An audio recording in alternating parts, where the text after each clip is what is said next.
Well, let's start.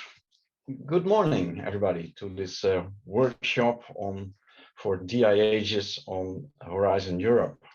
Very welcome to join this workshop. I think it's good to be aware that one of the key services of DIHs is to have access to funding, and which means that DIHs, we hope and we expect to have the capacity, the competences to trace budgets for digital innovation in agriculture. And of course, SmartAgriHubs wants to help DIHs in that. So when we were looking at the different opportunities, we realized that the Horizon Europe program, which is very substantially budget for Europe, has a lot of opportunities. And so today we want to see if the Horizon Europe program can be relevant or can be tackled by the DIHs. As one of the financial opportunities. We were looking at a specific call just to make it more explicit, that specific call that we feel that this might be interesting for DIHs. So the objective for the workshop is first of all to give a brief introduction on Horizon Europe and understanding the opportunities that are there. Then I think the key part of the workshop is to demonstrate how SmartAgriHubs can support DIHs when they are involved in Horizon Europe exercises and preparing proposals for that.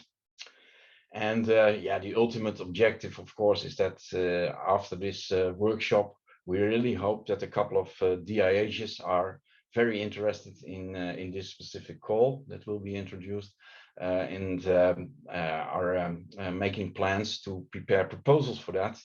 And but that's really what we hope. Let's see where we if we can manage to convince you that this is a nice opportunity.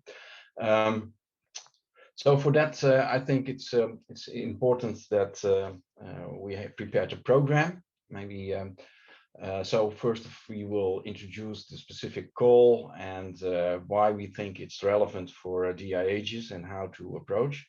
Then we will go through different parts of the SmartAgriHubs capacity to support you. During the session, we have two, what we call it Q&A breaks. So if you have questions, things you want to address, please use the Q&A button that is on the downside of your screen and put your questions over there. And during the breaks, the Q&A breaks, we will go through them and see if we can have a response on that. So that's basically the program. Maybe some brief words about the Horizon Europe program. For those of you who are not familiar with that. Next slide, please. The Horizon Europe program is a program launched by the European Commission for funding research and innovation.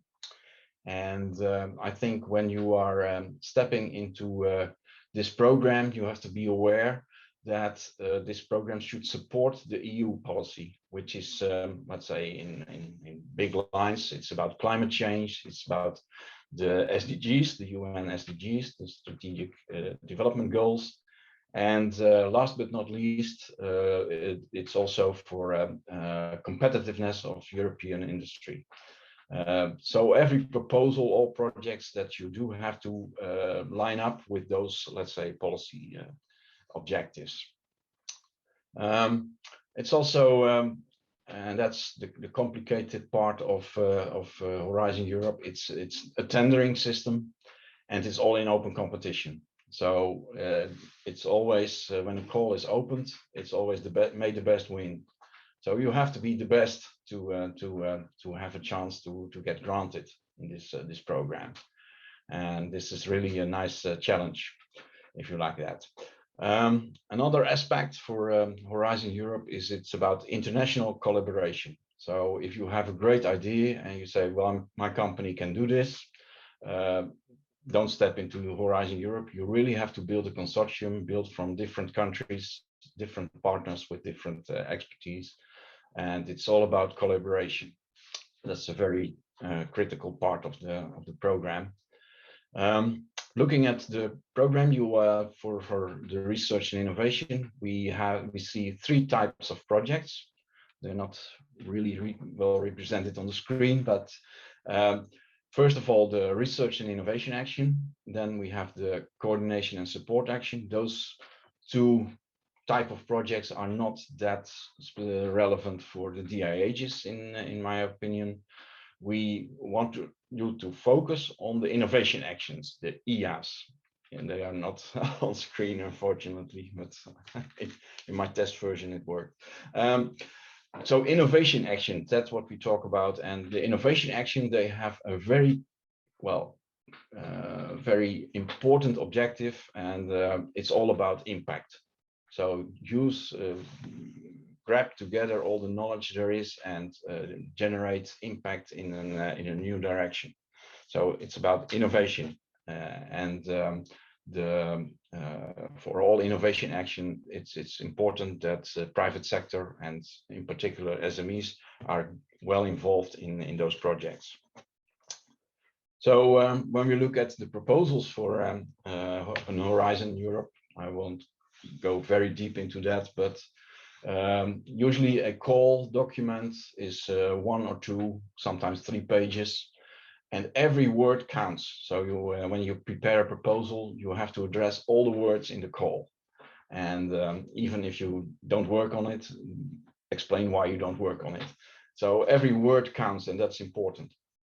So if you have an idea, it should really match all the words in the call document.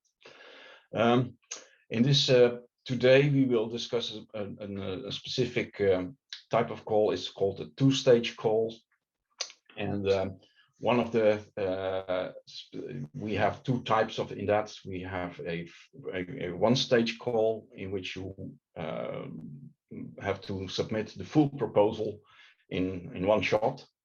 In the 2 stages, they try to facilitate they try to facilitate let's say they have less failures. When you usually when you have a 1-stage call, you have 80 or 100 proposals for only one project. So a lot of people are disappointed. Now the Commission has implemented a 2-stage call, so you have to prepare a more limited proposal, not working on all the budget issues and so on. So it's and then they do a selection. So from the 80, they go to 10, 12, 15 for in the 2nd stage. So the 2-stage calls is to facilitate people to step into in a more, let's say, accessible way. That means that if you look at the criteria for call, usually for a full proposal, there are 3 criteria: excellence, so really state of the art, a good team, and a very well thought method. Then the impact, so what will be the results and how will it affect the society. And in the last one, it's an implementation. So how is the project organized and how are the budget distributed over the different activities? So that part we don't need to discuss today. It's all about excellence and impact. And I think it's also important to be aware that the EC portal, it's a quite strict procedure to submit a proposal. You have to work with the EC portal to fill in all kinds of information about the partners, and it's very strict. So if you prepare a proposal for a call that has a deadline at, let's say, February 8, 17:00 hours, don't come with your proposal at 17:01. That's because then the portal is closed. And also, if you have, there's a question on whether the organization is an SME, you cannot say, well, I don't know, maybe yes, maybe no, I don't know. You have to fill in yes or no, otherwise the portal will not work. So this kind of very strict procedures are part of the submitting the proposal. And last but not least, we also have a very strict proposal template. But the good thing is that it really explains very well what is expected in the different parts of the proposal. For your convenience, we included the proposal template for the specific call that we're talking today. We included the template on the innovation portal. So next slide, please. So for the first phase proposal that we are discussing today, just to give you an idea, you have to prepare a proposal that has 2 pages on the objectives, 5 pages on the methods, and 3 pages on the impact. And if you make 11 pages for the proposal, the system will cut down the last page. So you really have to stick to the 10 pages.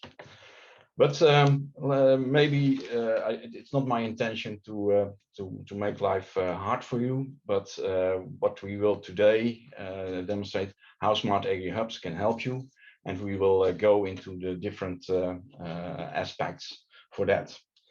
And I think it's good to have a start with that. And let's start by by Sjaak Wolfert. My colleague from Wageningen. He will introduce the call that we are referring to, and he also will explain why we think this is a great opportunity for DIHs to step in. Okay, Sjaak, the floor is yours. Okay, thank you, George. I will share a presentation.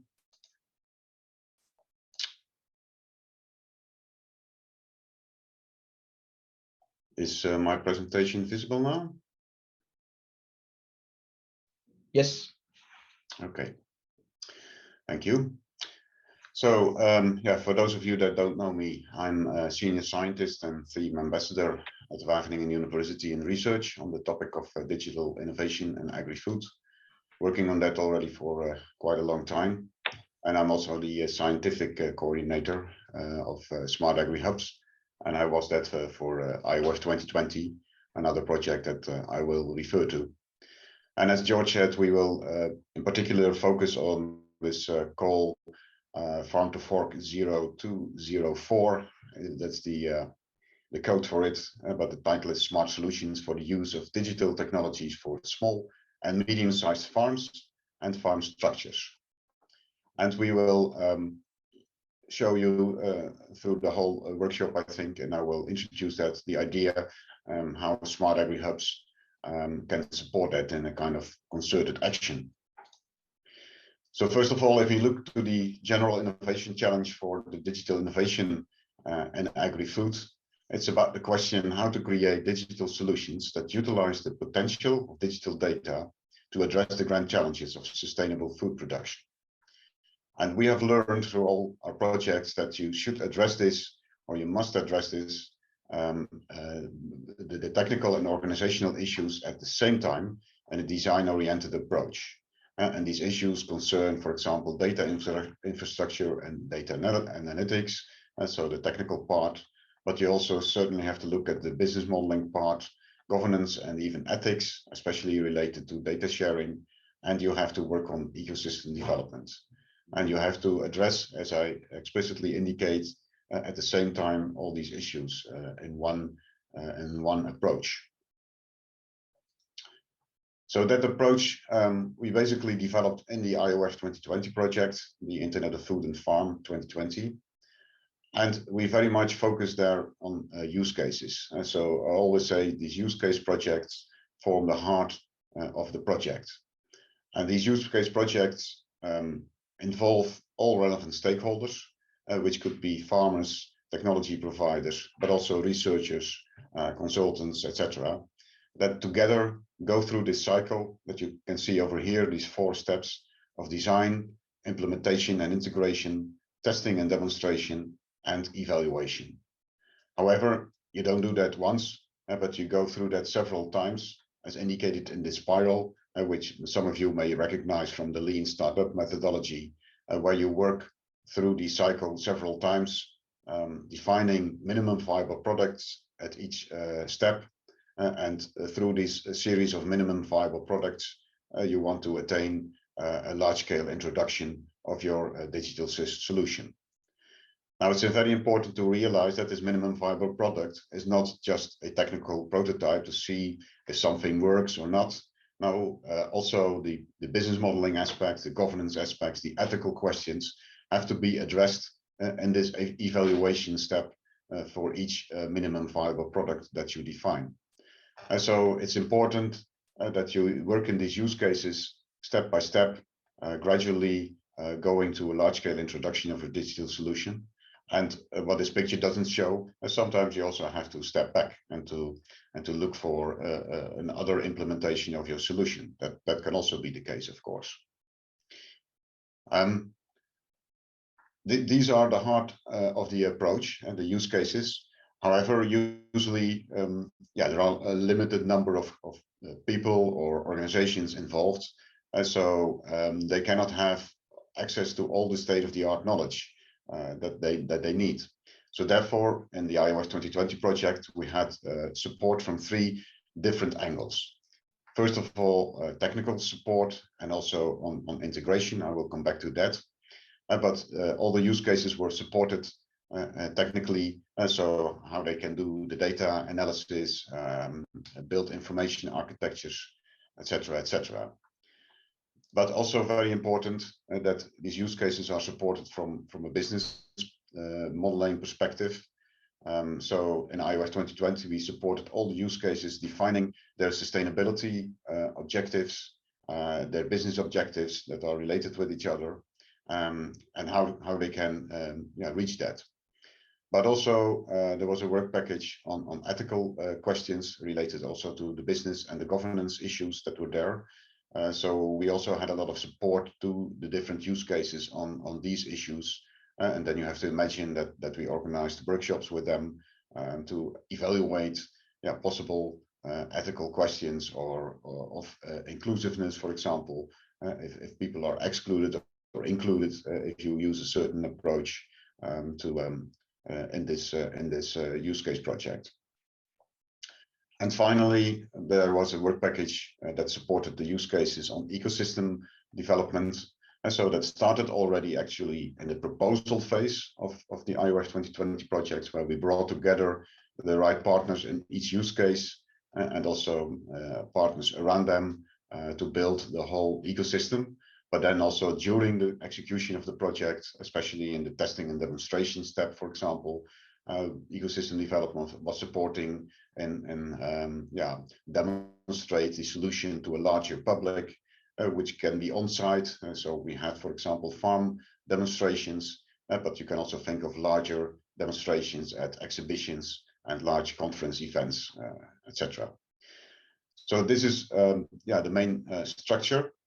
Last but not least, of course, you need also project coordination, specifically also to put all these different work packages together and to make them work together as a whole, which is very essential. But as you can see, the arrows are not going only to the use case project. So it's not only about support, but if you look at work package 3, it's also about integration.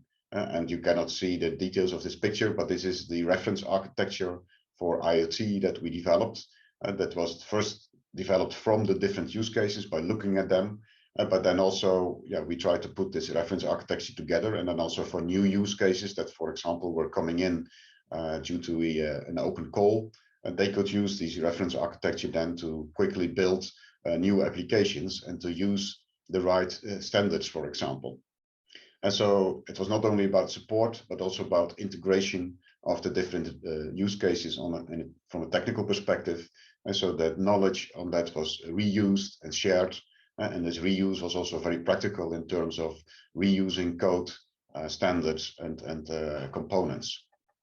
The same holds also for the business development, and there we made a nice connection between the technical part and the business part through the Iot Catalog that was developed, where all the use cases were coming together, showing what technical components were used, but also in which context. So related to the sustainability objectives and the business objectives that were set.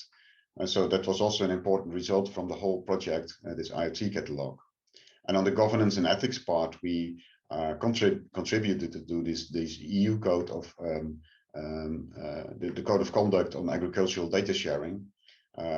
So that was also a result that the use cases contributed to, but was also a result at the whole level of the whole project. And also for the ecosystem development part, we regularly had large events where all the use cases were able to show what they achieved, and also showing that to the world, and also bring other stakeholders together. So this is basically the approach we developed, and we still think it is applicable to all digital innovation projects that are also coming. But the Iof 2020 project stopped, and all these work package structures are now not there anymore. And this could be the case now with the use cases, that they are now on an isolated island. Well, I'm not too pessimistic. I think maybe you know that the several results of these use cases were really introduced into the market, but some of them not. And that was what we thought about. How can you continue and avoid that due to the climate change and the rising sea level, these use cases will disappear. So this is where SmartAgriHubs came in. So going back to this approach, we said, how can you continue this in a sustainable way? So therefore we said, let's focus still on these use cases, but we were stepping into the world of digital innovation hubs, and there they call these use cases innovation experiments, but they are basically the same, but now we call them innovation experiments. In SmartAgriHubs, we don't have technical support and business support in separate work packages, but we refer to what we call competence centers. And so later on, Ahmad will show more about these competence centers, this network that we created. And the ecosystem development should now take place through the digital innovation hubs. And we know that they are not all that mature yet. So we have also a maturity model developed for them, and through all kinds of trainings, and Frank will tell more about that, how the digital innovation hubs can grow in their maturity. And we also developed the innovation portal, where actually all these elements come together, and there Lorena will tell more about later on. But the idea is always what I tell about SmartAgriHubs or the digital innovation hub approach, that you basically work at this use case or innovation experiment level at a local level with the stakeholders, the physical stakeholders that are out there. That's really where you have to start from, but also use the power of the network. Now coming to this specific call, this Farm to Fork 0204, which as George indicated is an innovation action. We looked at that, and if you roughly look at that, you see that the objective is that you have to develop innovative solutions of digital technologies to increase uptake, to avoid the digital divide, and to improve sustainability performance.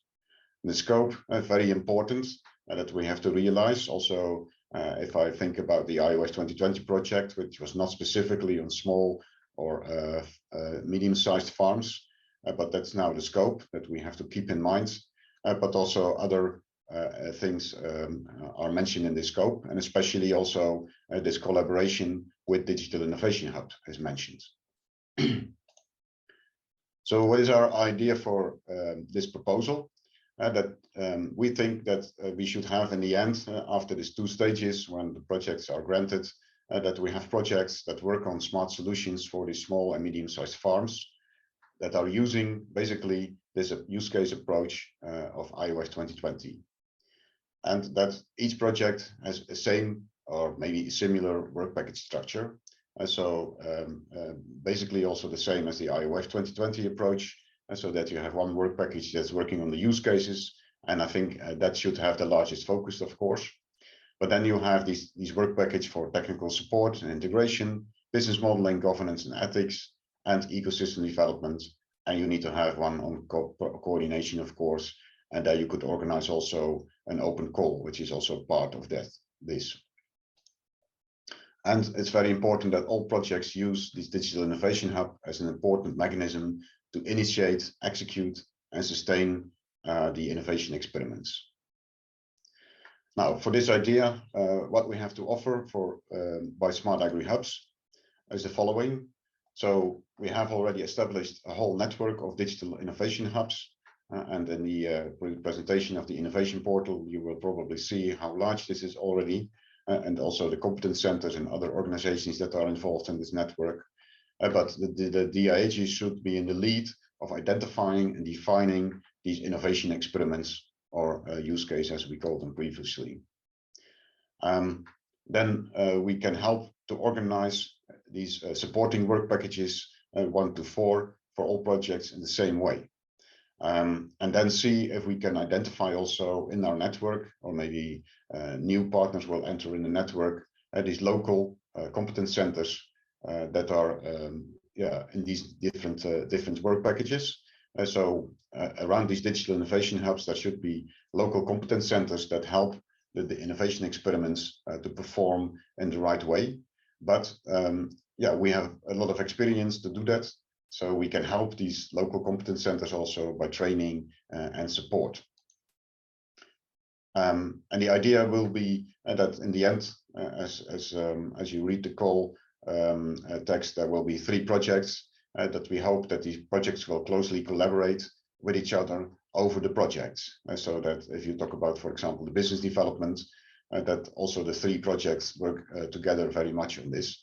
And we can also imagine for the ecosystem development, for example, that there will be regular plenary events with all the 3 projects that are finally selected. We can also support or organize even open call for all these projects.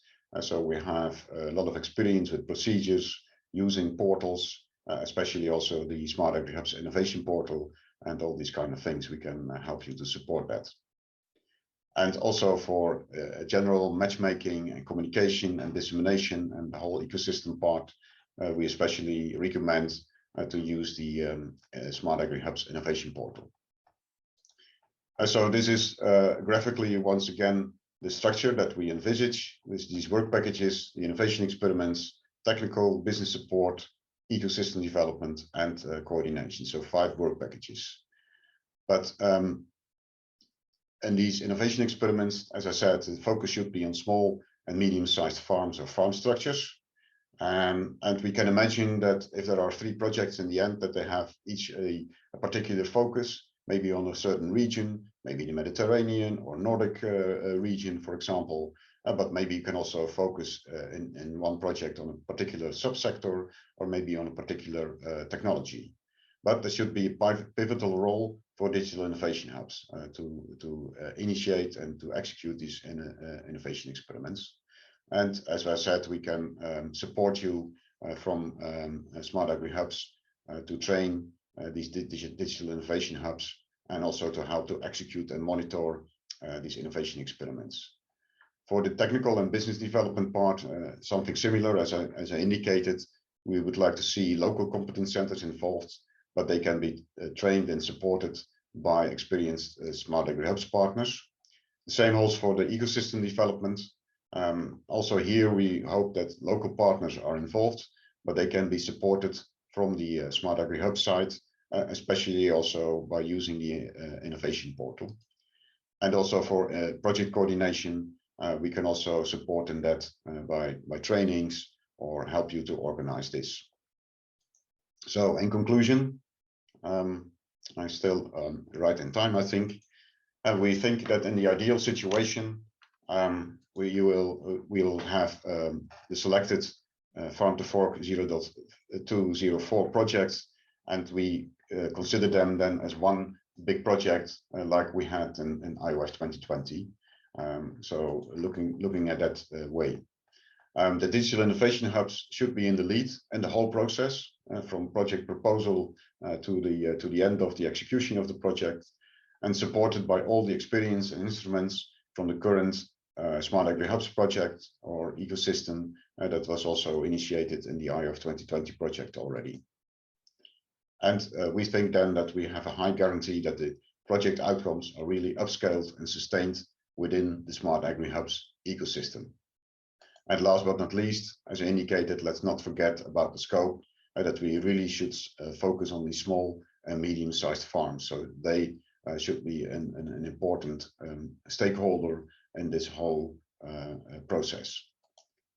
And with that, I want to thank you for your attention. Okay.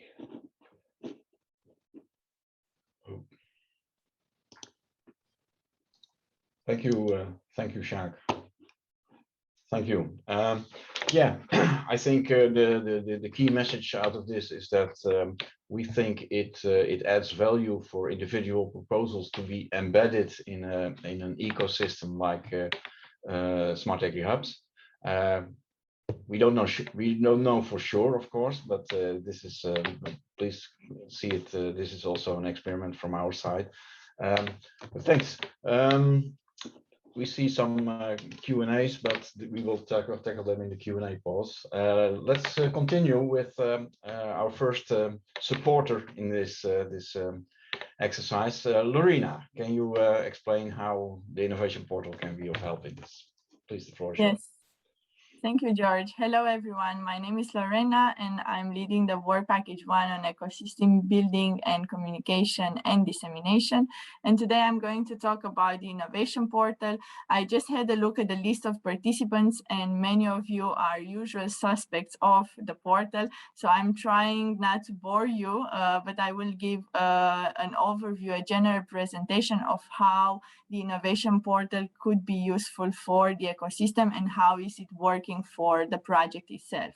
I'm going to share my screen, and I'm going to show you directly the page of the innovation portal. And you should see it right now. I'm already logged in, but if you are not, you can easily access the portal from the website of SmartAgriHubs, where it says portal. You just click there. If you are not registered, you can easily log in, subscribe with your email address and create a password, and in 2 minutes you are in the portal. Once you are here, you will see the landing page, which is actually our page dedicated to the latest news. So here you will find out the most important information that has been submitted or uploaded to the portal in the last time. We have different sections, and actually the innovation portal is quite interactive and friendly for the users.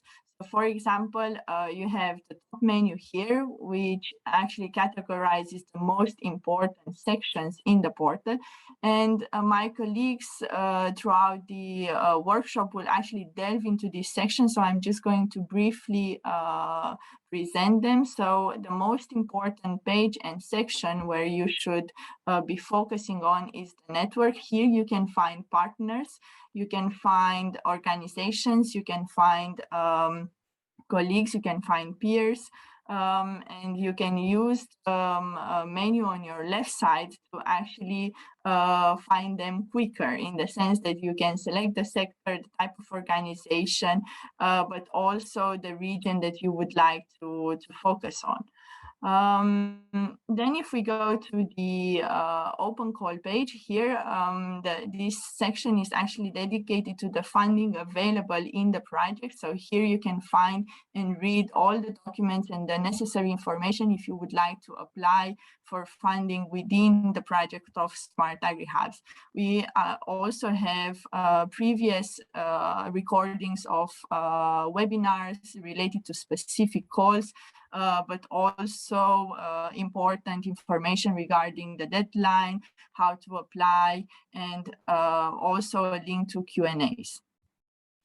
A different section, and that might be useful also for new DIHs, but also people that are looking for experiences, is the section called Lessons. Here you can find out what other people have put in practice, if it worked less, or if it was a success or not. Here you can hear their stories, and you can learn from their experiences, find new ideas, but also see how experiments or technology is working in different places of Europe.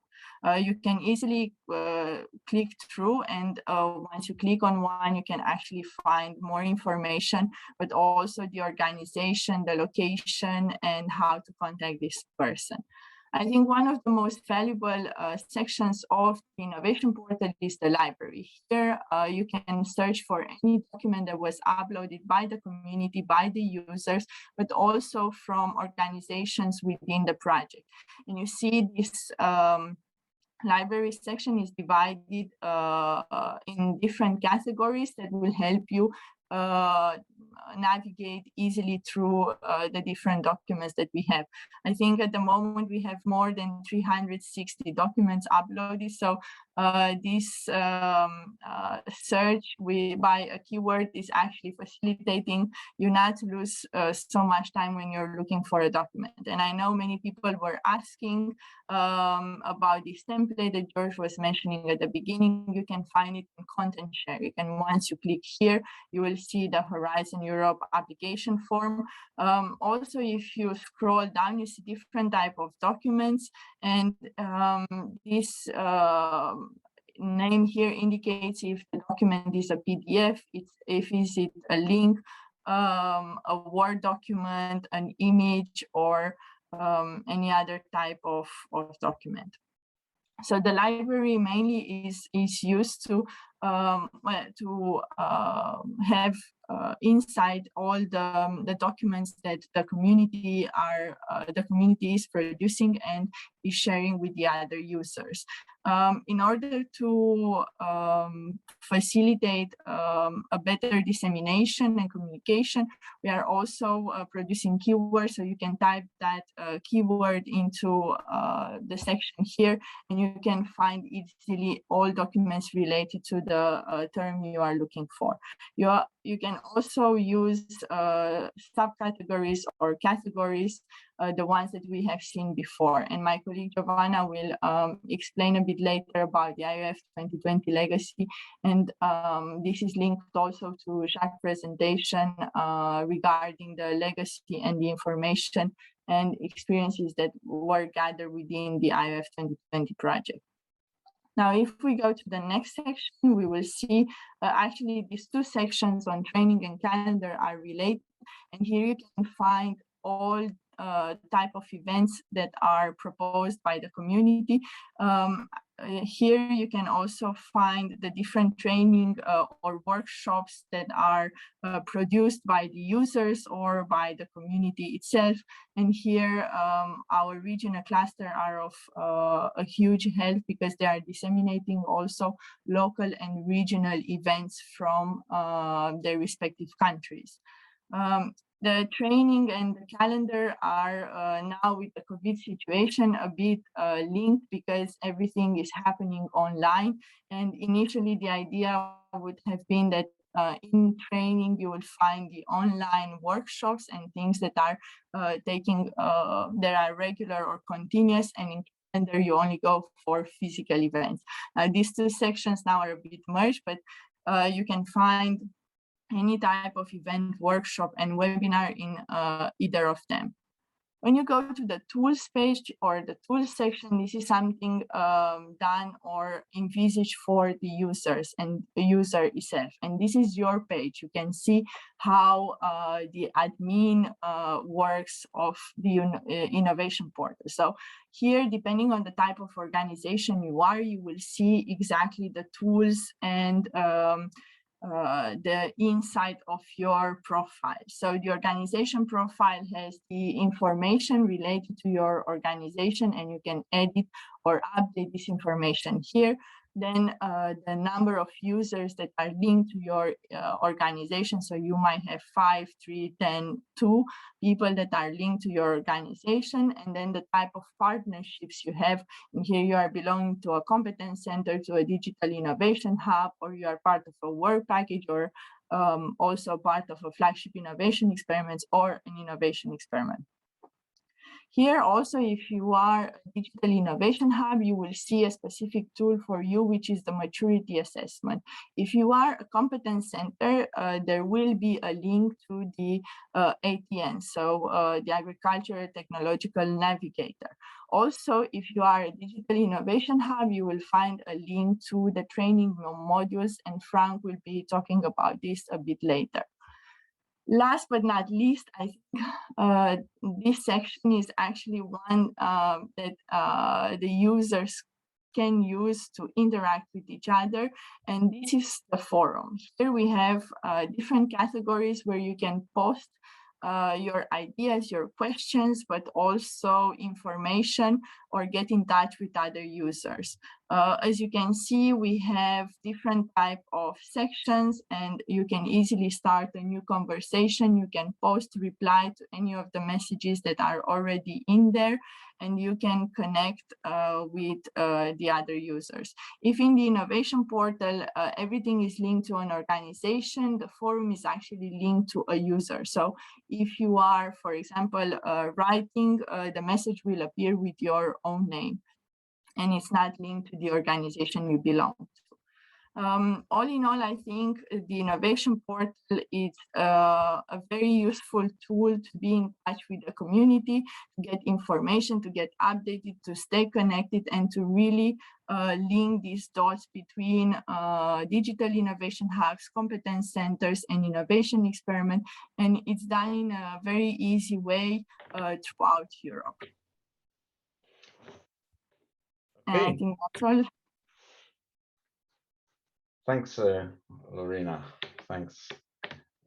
Concerning the forum, I expect, I think you will include also a section on this specific call later today. Yeah. Yes, confirmed. Would be great. Would be great. Okay. Thanks, Lorena. Let's for this clear introduction about all the options of the innovation portal. Let's go to the next one, and that's innovation actions. I think it's good to be aware innovation actions don't need to be rocket science. So one of the things that is important in innovation action is that you make use of what's already available and build upon it instead of starting again to do the same. So that's where our use cases and innovation experiments collection, the catalogs, comes in to inspire you and to use what is already available. Jovana, please give us the overview. Exactly. Thank you, George, very much. My name is Jovana, and I'm working within SmartAgriHubs project on monitoring and evaluation of these innovation experiments, as we call them. And in the next 15 minutes, we'll take a closer look at some of the cases that can be used to inspire and replicate. And so I will share my presentation to start with.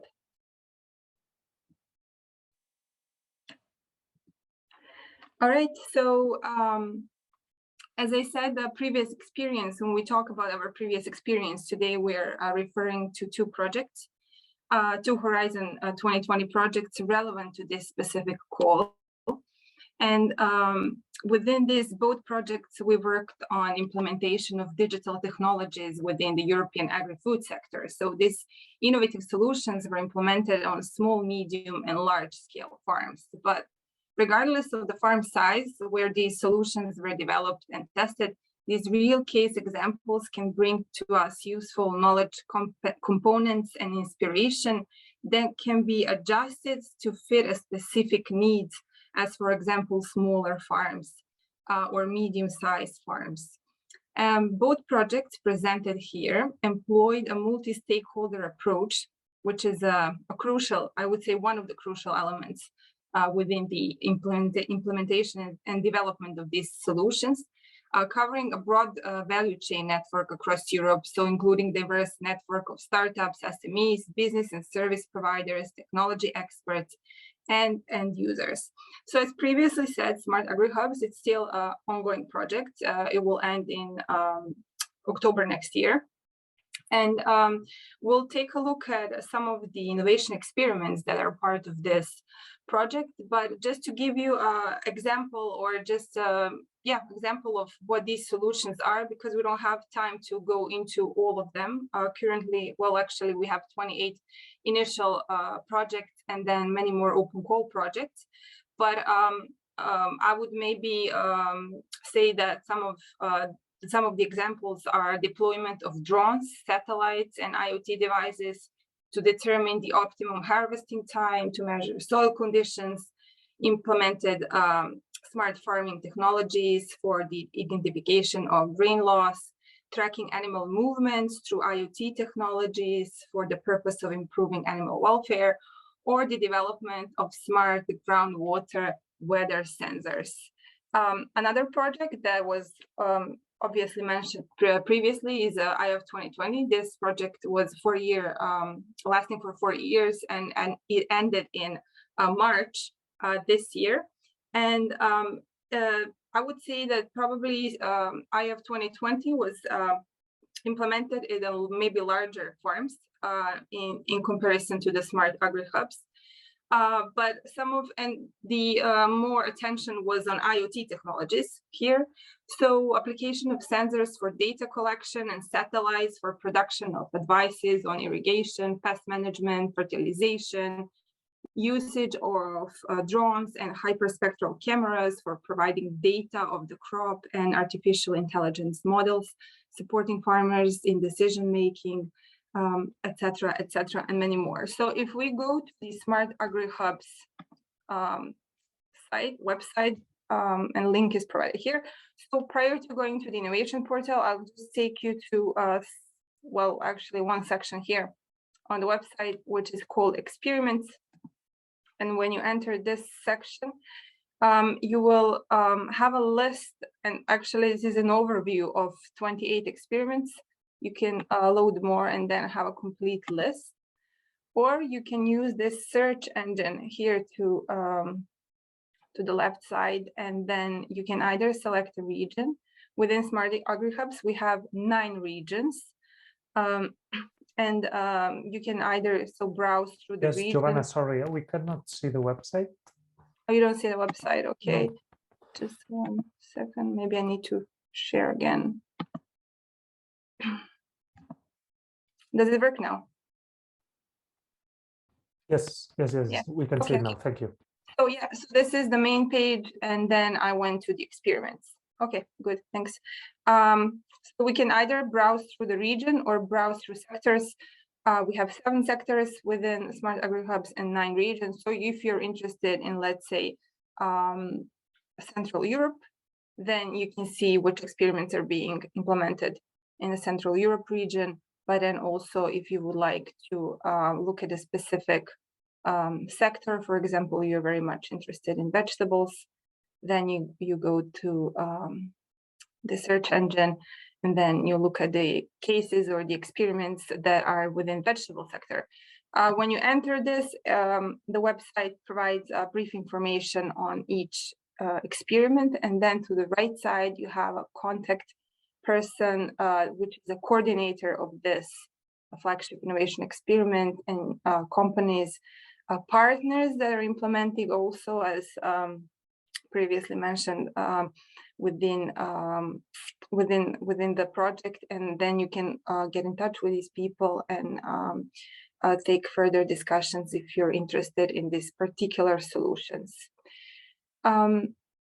Okay, so from there we can go to portal. Do you see now the portal? You should, right? Yeah.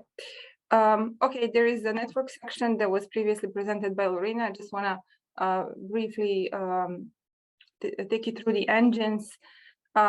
This is basically our community. These are organizations that are part of the SmartAgriHubs, but not necessarily. So we have also our partners from Iof 2020, other organizations that are interested in what we have to offer here. So you can either browse through sector, you can browse through regional cluster, or the organization type.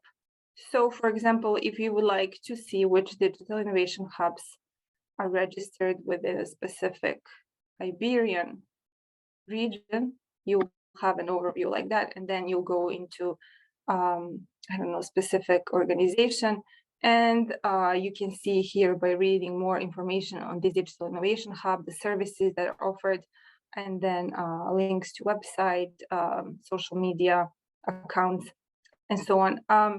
Also here, you can look at the Iof 2020 organizations. So here, I have 2020 use cases, but I think I have Iberia here. Yeah. Yeah, and then you see our 33 use cases spread across Europe, and then also by entering a specific use case, you can read more about it. Okay, so I'm going back to my presentation now. Yep, you can also take a look at the Iof 2020 website here. The website provides more information on use cases, deliverables that were developed within the project. And yes, I want to actually show you another section here that is relevant to Iof 2020. So portal, and then if you go to library. Yep. Within library, there is a subsection on Iof 2020 legacy. And then here you can read more about Iof 2020 use cases. There are 33 videos. They're short, like 2.5 minute videos of each individual use case. So it gives a pretty nice and visual overview. And then there is also a calendar of use cases. So you can really collect more information about Iof 2020 and the results, of course, which is now the most important. Okay, so just 1 second. Okay.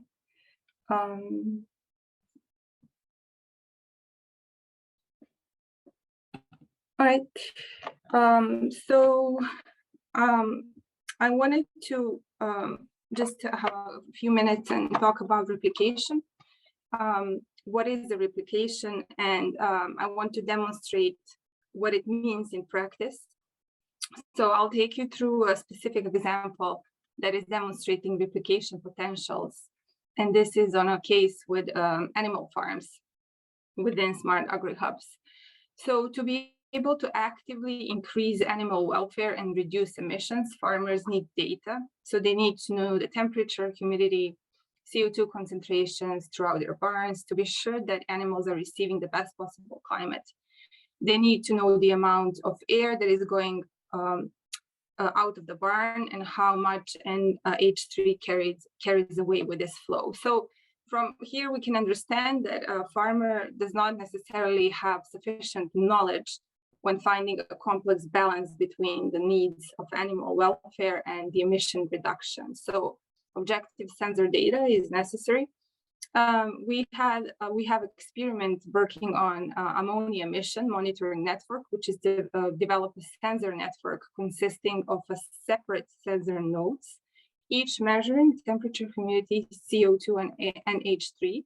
And goal was to keep these sensor nodes as low cost as possible to make them affordable for early adopter farmers. So for farmers, this is useful information as it allows them to receive more information on animal welfare, nitrogen pollution, and green gas emissions. So Within SmartAgriHubs, 2 dairy barns and 2 pig barns have been equipped with 10 of these nodes, which in turn are connected to the climate control system in the barn. So data gathered from these tests will be used to optimize nodes themselves. Now, this development has inspired the Flemish department, which has ordered a follow-up research project looking into the development of measuring protocols for such sensor network, while developed solutions will also be used for the European Milky project, while multiple case study barns in Greece, France, Germany, Ireland, and Norway will be equipped with a sensor networks. So these cases will have some additional sensors that will be added to the nodes to fit their specific needs. And in addition, another case from SmartAgriHubs working on smart pig health system has also shown interest in these nodes for the climate measurement in pig farms. So new version of the nodes were adapted to fit specific needs of this experiment, and these actually developments are under discussion. So continuous monitoring of climate and emission will become part of everyday management in the future, for management in the future. And our SmartAgriHubs case example has taken the first step towards making such system available and affordable. So in this example, we can see how one particular solution, which was developed within one flagship innovation experiment, or let's say use case, was adopted to fit specific needs of 3 different parties. And this is what we called a replication. And with this inspirational story, I will conclude my presentation. Thank you for your attention, and I hope you enjoyed. Hey, thanks a lot, Giovanna, to explain about this. And let me add to that if you look at the innovation experiments and use cases that are already available, it's not only for getting information, but it's also can be part of your partner search. You need partners, and if you see a use case that worked for large-scale farms, but you think the technology can also be used at small-scale farms, well, why not include those partners, or part of some of those partners that are already involved in the let's say big farm project. So that's thanks for giving this overview and demonstrating how you can have access to all those information on the already existing projects. SmartAgriHubs is about learning. It's about learning, and I can say as a coordinator, I already learned a lot about the different aspects of innovation, digital innovation in agriculture. But it's also important that Sjaak also referred to it, that we hope and we expect and we push the digital innovation hubs to a high level of maturity. And I think, like I mentioned, working in Horizon Europe is quite challenging. So you need really to be equipped with all kinds of competences. And Frank will give you an overview on how SmartAgriHubs can help you in that. Frank, the floor is yours. Thank you, George. Share the screen. Yes. Please let me know if the screen is visible to you. Yes, it is. All right, thank you. Hello, my name is Frank Berkers. I work for TNO in the Netherlands, and at TNO we do a lot of digital innovation hub capacity building. And what I'm going to talk to you about today is an introduction of the reviewable webinars that we did in the past period and access to the library. I will introduce you also to the maturity assessment, which helps you to make a score of your digital innovation hub, the peer exchange program, and also, I think most importantly, the Lxp Platform, which I will introduce to you today. All right, first, the reviewable webinars in the library. For the development of digital innovation hubs, we have built a number of reviewable webinars and other sources. And this is how you can find them. So I go quickly through the navigation. So you go to the website and then you sign in for the portal, or you register, and then you enter up in the portal. And this is already shown by Lorena, and then you enter into the training modules. And you see a lot of courses in there, some of them specific for digital innovation hubs, some more generic or for other groups of participants. And this is an overview of the webinars that we created in the last period. And they cover a great number of topics relevant for building and managing a digital innovation hub. We also use this type of material in our live courses. And it has got exercises and many case examples of which the, say, digital innovation hub leaders participate in the webinar. And these are available for your review. I think some of the topics already mentioned before, like governance, like ecosystem mapping, like the European digital innovation hubs, and also a training module on proposal writing, which I will explain later on. All right, so this is the overview of webinars that we have. Also in the portal, in the library section, you can find some materials like a specific newsletter on digital innovation hubs, which provides you very good introductions of live cases. Second topic, the maturity assessment. So I want you to know about what is the maturity assessment and how to enter it. Entering it, you can go to the portal again, click on the tools, and if you haven't registered your organization yet as a digital innovation hub, you can go and register that. In the tools, you may have different tools, so you might want to scroll down and click on the maturity self-assessment. All right, this is how you enter it. But what is it actually? The maturity self-assessment is basically a survey through important aspects of a digital innovation hub.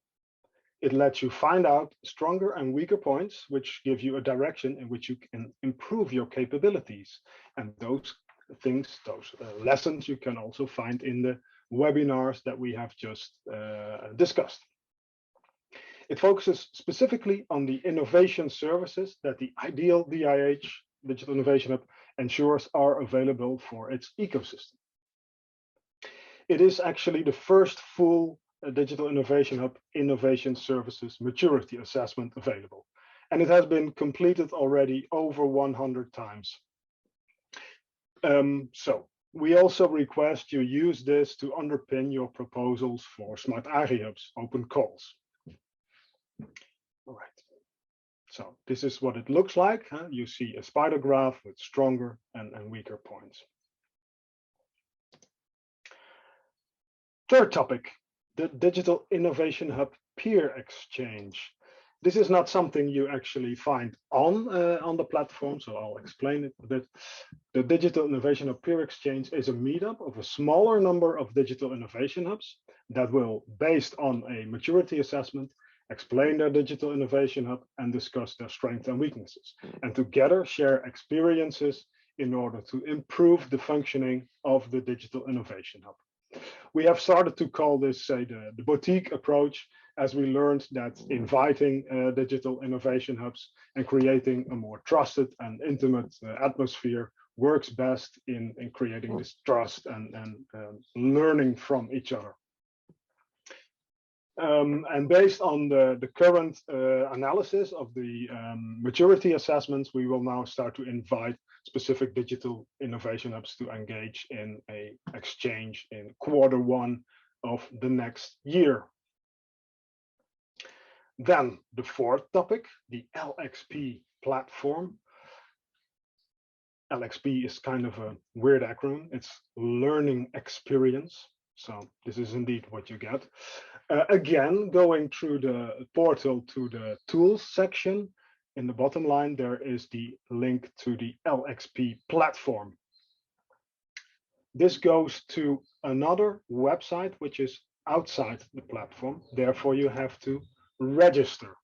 So when you click on that button, you come into a registration page, or you can enter your credential and register for a course. Whenever you have registered and you click on the same link, you get an overview of courses we have prepared for you. So here I have 2 courses and one I'd like to talk to you about. So what is the social learning platform here? This is a course consisting of several modules, which you can view and read and do a little bit of exercises, but also respond in engaging in the site, responding to questions and discussing the topics that were presented in the module. And this is where you learn from your peers. And also this learning exercise is moderated by a group of experts related to the specific topics. Let's delve into that. So if I enter into this module proposal writing for digital innovation hubs, you get an overview of 5 modules. So this is getting acquainted with the platform and other participants, so the cup of coffee. The second module is about understanding and activating the finance landscape. The third module is about learning and finding replicable and reusable knowledge, which Giovanna just has explained in great detail. And the fourth module is actually the process of proposal writing with great tips and tricks. And the last module is a closing module. So quite an overseeable course, I must say. When entering into the proposal writing, you get a list of items here, focusing on the SmartAgriHubs strategy, the main purpose of proposals, how are the open calls managed and structured, and the fourth one here is preparing, actually writing a proposal. And when you enter that, you will see a good presentation by our open call chief, Harald Sundmaker. And in the side here is actually an area where we can say discuss any questions about the proposal writing, any experience from your peers. So this is what the social learning platform looks like, and this is already available to you. So what is actually your journey in as a digital innovation hub in the platform? You register at smartagrihubs.eu. You register yourself as a person, you create an organization, and you register that as a digital innovation hub. Then you can educate yourself using the online webinars and the other materials. You can perform maturity assessments such that you know where your strengths and weaknesses are and where you can improve. And you can exchange with peers in the boutique approach in the Digital Innovation Hub Exchange program. And you can also engage in the social learning portal, for instance, participate in the course on proposal writing. My email address is here, so you can post me any questions. Might you have these? And I'm also available now in the Q&A. Okay, Frank, thanks for taking us through the tour of learning facilities. And please, all participants, be aware, it's all free. You don't need to. Where do you get this? Courses, training for free. So, so please, I think it's a very well balanced package that can be helpful, and I think like the self-assessment will demonstrate to when you use it, there's always place for becoming better. So that's yeah. And, so thanks, Frank, for also for keeping us in time. Very good. Yeah, next point, maybe good to mention at this time that it's not, this workshop is not only about giving you the overview of what SmartAgriHubs can offer, But at the last part of the program, we will also ask about the opinion of the audience. So the Digital Innovation Hubs, what are they planning to do, what they learned from what we brought on the floor. So, but now it's time to go through the Q&As, and there's a first question on what does small farms mean? How is this defined? I like this question very much. It's brought by Koen and also Jouke. I think I want to refer to my statement that in the call document, every word counts. It's not important what you think is a small farm. It's not important what kind of definition you can find on the internet, but it's reading the call. And when you read the call, I just did it a couple of minutes ago, there's a part that's called scope, and there's a reference to the cost effectiveness. And there's a relation if a farm has too little critical mass of production volume, there's a problem with the cost effectiveness. So that's how they define the small scale farms, the small farms. And there's another aspect that small farms might have specific needs. So if you prepare a proposal on small farms, you can also refer to specific needs. For instance, digital skills can be one, or that small farms don't have a legal department, or whatever. So this kind of, so it's just reading the call, and there is a clear reference to this, what the call writers understand as a small farms, but it's quite often between the lines. Sometimes when they refer to definitions, you have to look at the footnotes, because then they clearly, because here also in the same call, there's a reference to digital innovation hubs, and there's a reference what they understand, but how they define digital innovation hubs. So that's on the first question. On the second question, can SmartAgriHubs also play a more central role to get a consortium gathered? To be honest, I don't know yet. We are very keen on having, let's say, the projects in the SmartAgriHubs ecosystem. So that would be wonderful if our digital innovation hubs can be, and our let's say also the competence centers can bring proposals and get them granted. That would be wonderful. We don't have a plan yet how to work as a SmartAgriHubs. I think what is important in that is that SmartAgriHubs will end in October, but SmartAgriHubs is a network. So it could be that some of our partners are willing, some of the partners in the ecosystem are willing to take a central role, but SmartAgriHubs as such will probably not play a central role for the, let's say, the next 11 months. We will facilitate in the way that is demonstrated today, but to let's say to take initiative and make a consortium, that's not our intention as SmartAgriHubs. But it might be that some of our partners, ATB or TNO or Wageningen, or well, one of the partners has the intention to play this central role. It's also important how the response will be on this workshop in the last section of this workshop. Then we have another question. Do you also foresee to adopt winning proposals consortium that are at this moment not in the as a SmartAgriHubs family? I think adopt. There's an obligation at the people who will get the projects, because it's clearly stated that they have to collaborate with the digital innovation hubs, and I expect that's for all winning proposals. So they will come to us anyway, and but adopting, well,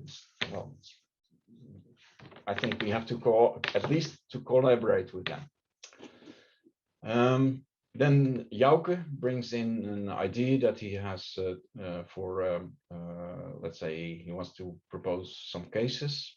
I don't think that's a real question, though, but I think it's good that people can take notice of it. Then we work in F2F. Would it be possible to add a selection multiple in the sector selection on the network page? Well, I have to give this to Lorena and her team to think about this. Usually it's quite complicated because it's part of the structure of the website. As a very small DIH, where do we start? We are afraid of being overwhelmed by the administrative part. Yeah, that's one of the things, Lawrence. I think you could also team up with other DIHs. I think a consortium can also be built from a set of DIHs that bring together a set of cases. So that could also work, Lawrence. And the administrative part, the administrative part is especially important in the second stage.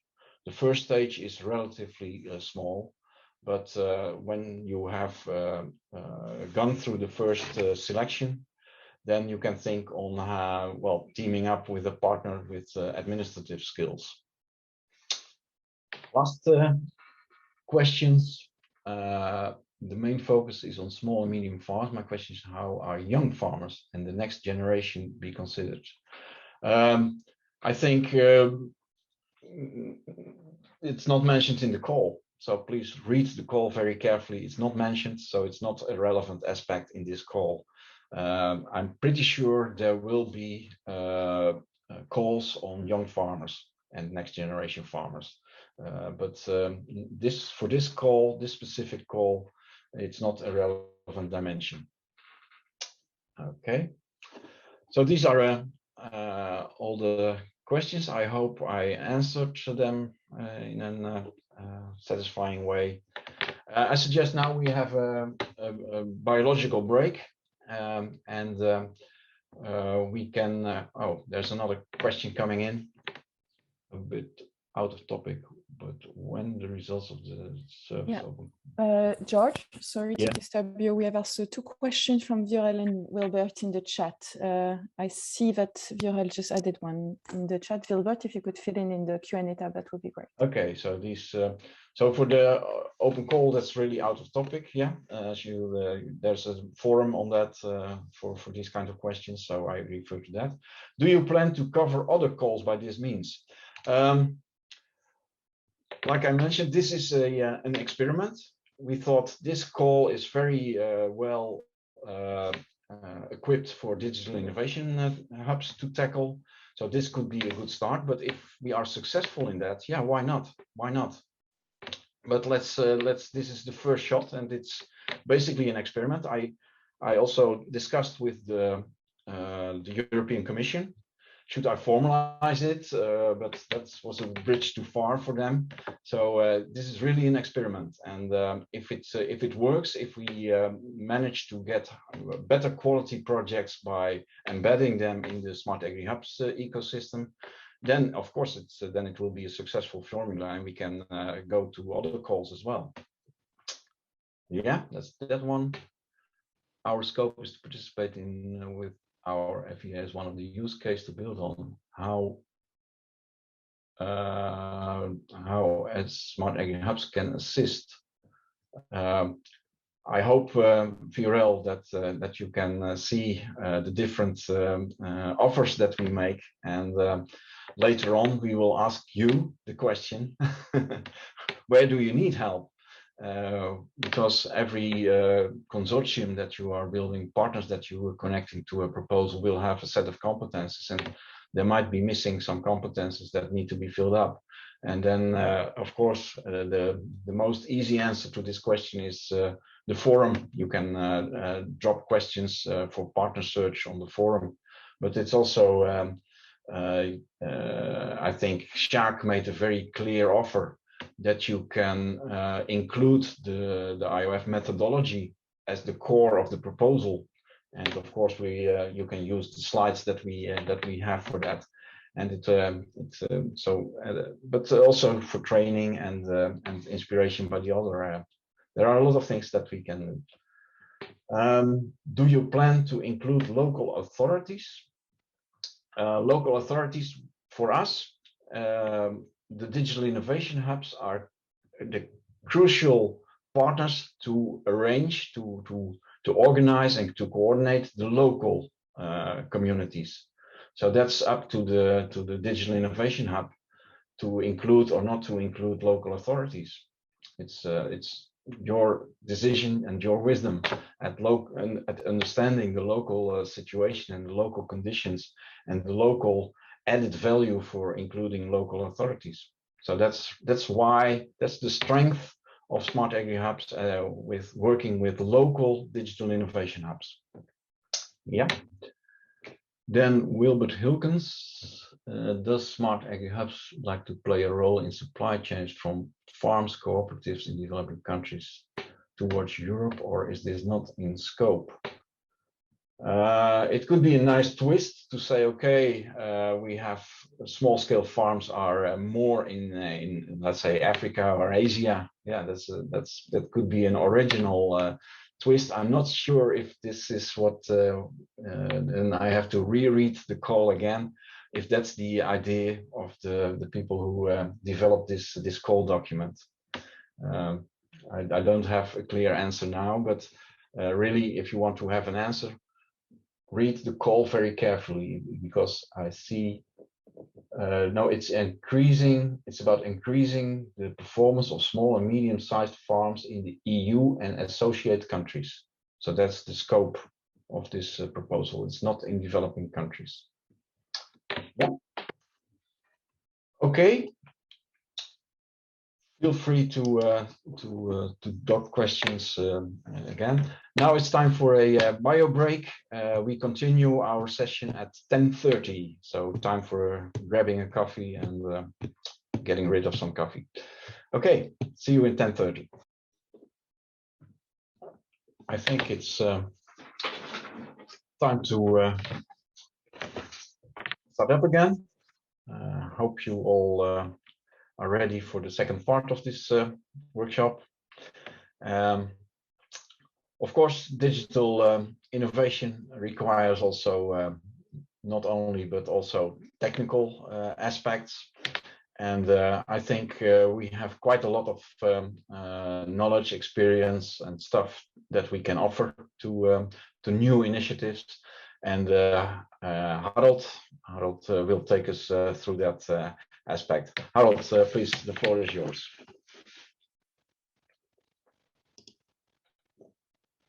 George, thank you very much for introducing me. Yes, welcome to my presentation. My name is Harald Sundmaker. In SmartAgriHubs, I'm leading the work package on the open calls. Possibly you already read some answers from myself in the forum. So, and if there are questions to the open calls, please feel welcome also to add their questions. However, I was also personally involved in the Iof project, leading the IoT integration work package, as we called it. And so I think there are, let's say, different technical dimensions, which I would like to highlight, because as we said, we are using a specific example, this specific open call. I was also looking, Shark was shortly introducing it.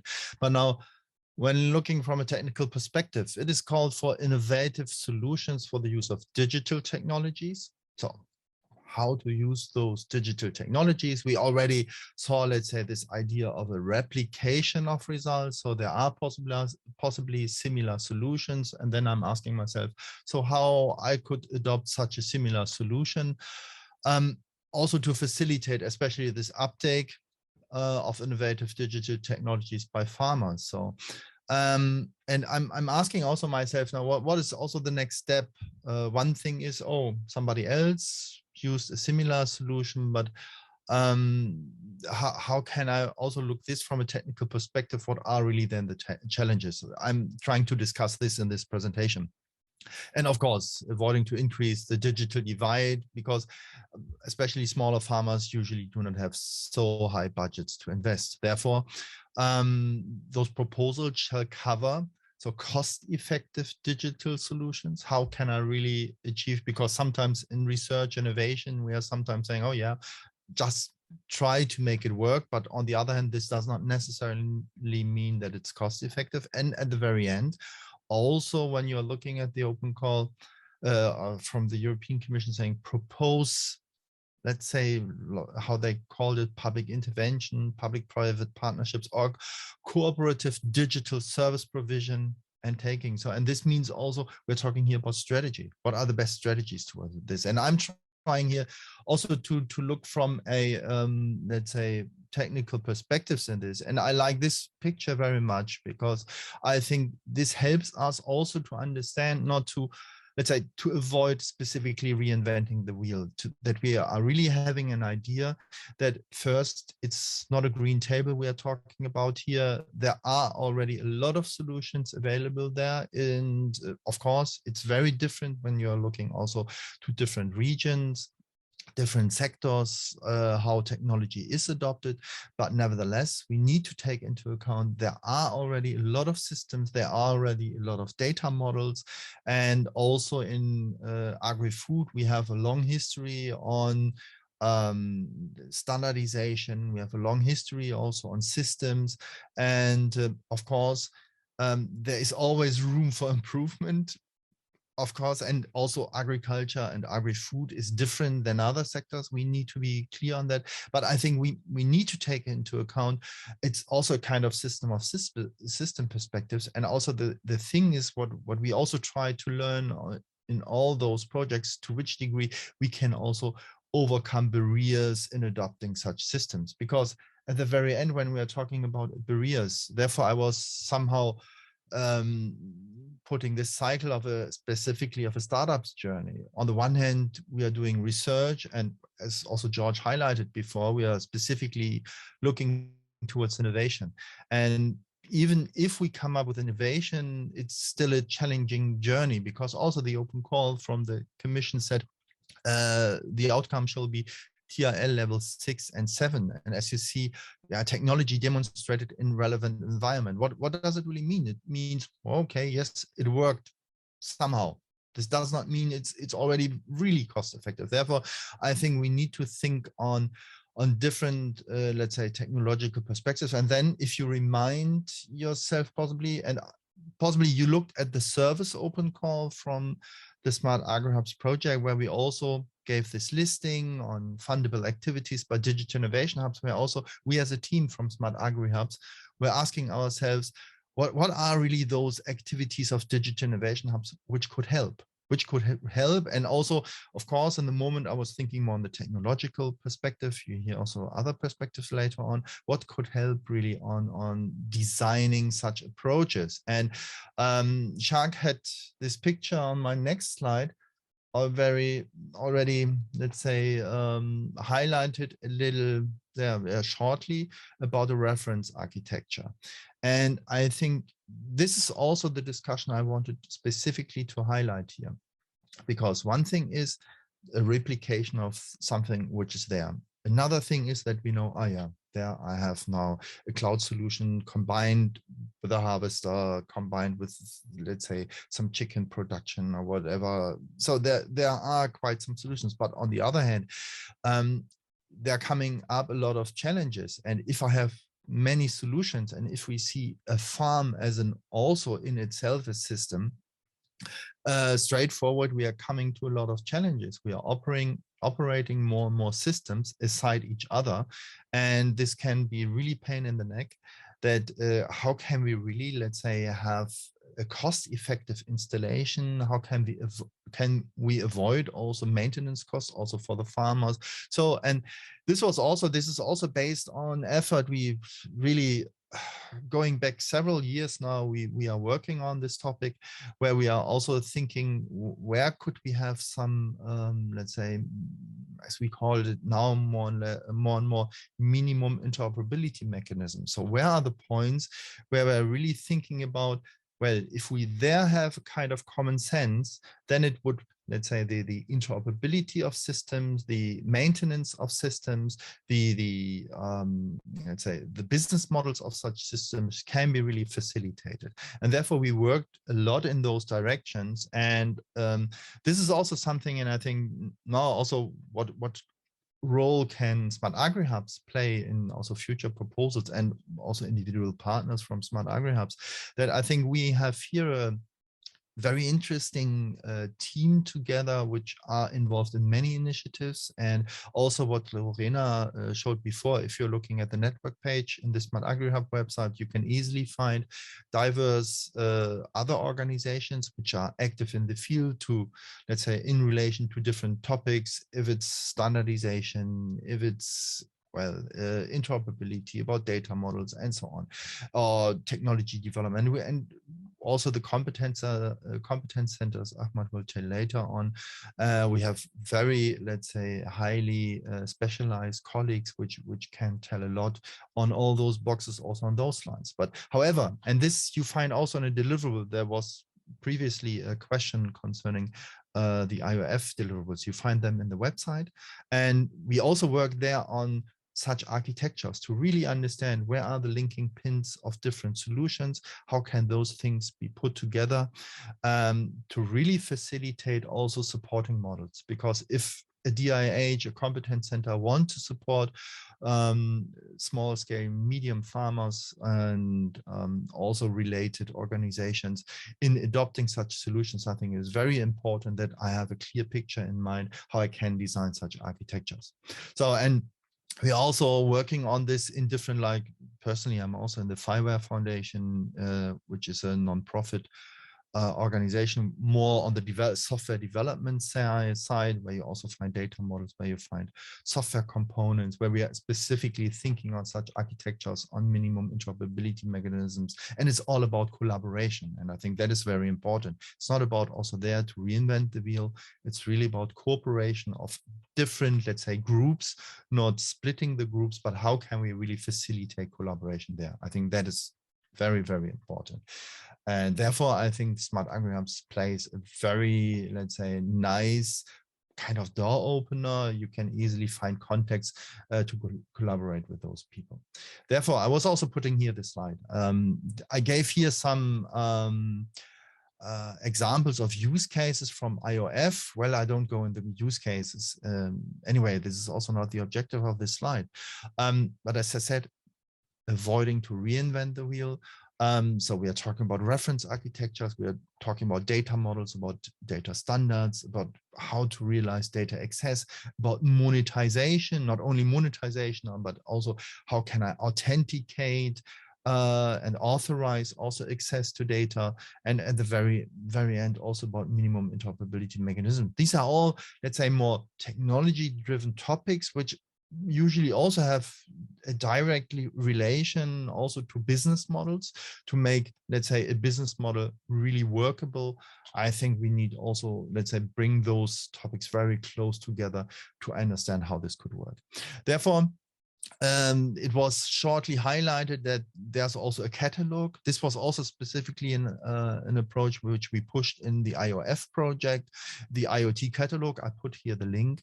There you can have a look. And also, it's not just separate solutions. It's also even about the components. You see up to the component level which components were used for such use cases. You can see where they were tested and validated.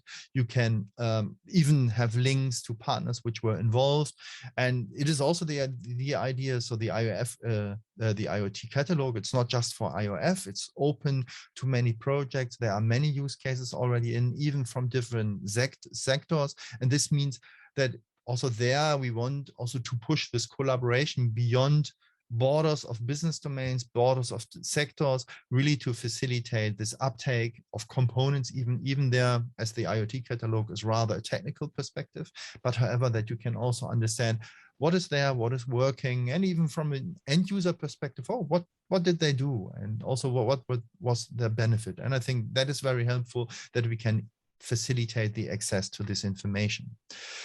Then, as it is also, let's say, highlighted in the call we are talking also today about, as I'm also the leader of the open call work package in SmartAgriHubs, I also wanted to highlight that. So the open call, which is highlighted in this webinar, this is also offering that those projects offering financial support to third parties. As you saw on the call, it's maximum 60,000 euro per third party, and maximum 20% of the EU funding can be allocated to this. And if you see the numbers, maximum 1 million euro can be assigned there.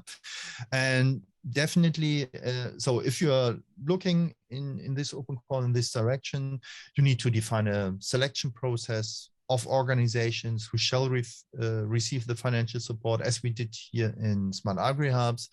And what we did up to now, I was just looking at the latest figures up to now in SmartAgriHubs.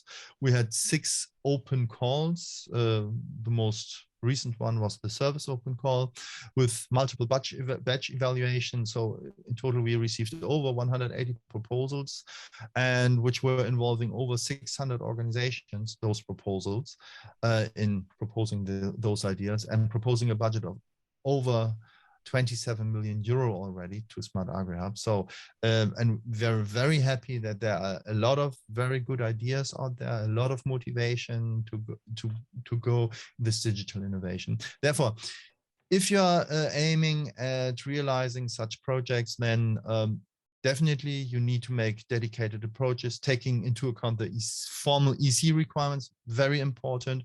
You can also have, let's say, look at our open calls, look at the material, which is also over there. You can get an idea, because there can be, I can promise you, a lot of pitfalls. However, therefore, I think also the SmartAgriHubs consortium is there, a very good source of competencies and collaborating partners, which can also support you there. Thank you very much. Well, thank you, Harold. Thank you for this. When I'm listening to Harold, when he is explaining about the technologies, I always think about Lego, the Lego bricks. All the slides were full of Lego bricks. And be aware that innovation actions are not for developing new bricks, but it's developing new combinations of bricks. I think that's the idea of an innovation action that you should be aware of. And it's also good that you address the open call, because that's basically our training facility for preparing proposals for the bigger ones like the Horizon Europe. Yeah, very, very true. And thank you very much. I appreciate the Lego example. Yes, definitely it's going in this direction. And the question really, are we talking the same language? That's, I think, a very difficult challenge. Okay, thanks, Harold, for this contribution. Then, let's say in an innovation action, it's also important that you have the right partners, also for having the right competences. And for that, we have a line of activities in getting grip and giving access to the competence centers. And Ahmad will take us through that. Ahmad, please, the floor is yours. You're muted, Ahmad. Can you hear me now? Yep. Okay, so thank you very much, George. Good morning, everyone. My name is Ahmad Isa. I'm a senior scientist at Fraunhofer Institute for Manufacturing, Engineering and Automation. Within SmartAgriHubs, I'm the co-lead of Work Package 5 in SmartAgriHubs, which is related to the network of competence centers within our network. So let's give you a little bit of context. So within SmartAgriHubs, digital innovation hubs, which are our support ecosystems at regional level that aim to make businesses more competitive through the uptake of digital innovations. And usually they are connected to one or more competence centers inside or outside the region to provide the knowledge, the technology, the infrastructure, the facilities that underpin the technological transformation. Those competence centers for us at SmartAgriHubs form the cornerstone of the digital innovation hubs. So they provide the digital technologies infrastructure by offering advanced technical expertise, access to the latest knowledge and information of digital technologies, as well as test facilities, for example, labs, pilot and experimental facilities, and other technological and scientific infrastructure. So within the respective digital innovation hubs, they cooperate with all relevant partners in the agri-food innovation value chain to support farmers, businesses, and other agri-food entities in their digital transformation. This entails establishing connections with a wide range of technology companies, research institutions, and digital solutions providers, as well as potential users and customers. This takes me to the Lego example of that George and Harald was talking about. And it's about that those competence centers can provide some of those Lego pieces, those digital solutions that can be very helpful for different types of stakeholders. Within SmartAgriHubs, we provide a dynamic competence centers catalog of digital technologies. And this is available on SmartAgriHubs innovation portal that Lorena showed you earlier, which I will show you more in detail today. This catalog is available with useful digital technology classifications and search functionality.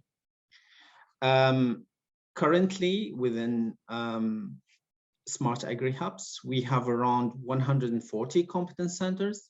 This is the map of those competence centers. As you can see, they cover most countries in Europe, and each one of these centers provide different types of competences and systems, technologies to the end users through the digital innovation hubs. So I'm going to show you some of the tools that we have developed for CCs by SmartAgriHubs.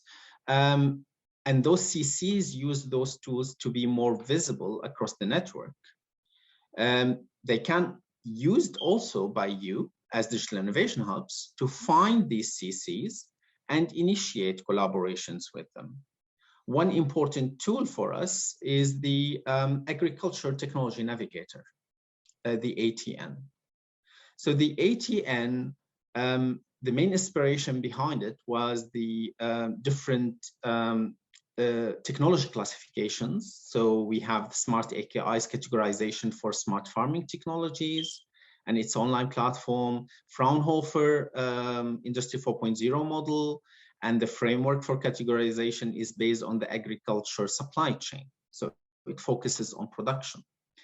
This tool is very useful, both for entering and for searching information in the innovation portal in different phases. So the CCs can use the tool to provide their services, competences, systems, and technologies.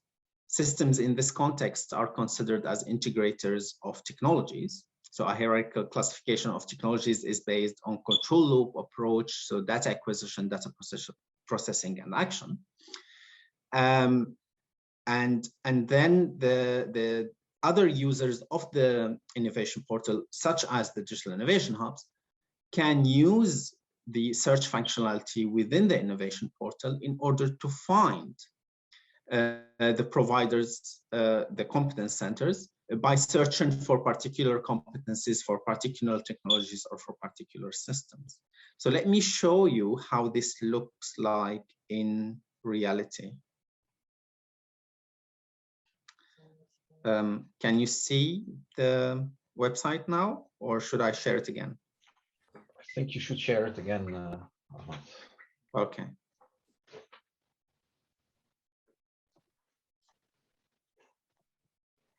What about now? Yep. Okay, so this is the search functionality, the network tab that you have in SmartAgriHubs. And here you can search for competence centers under the organization type.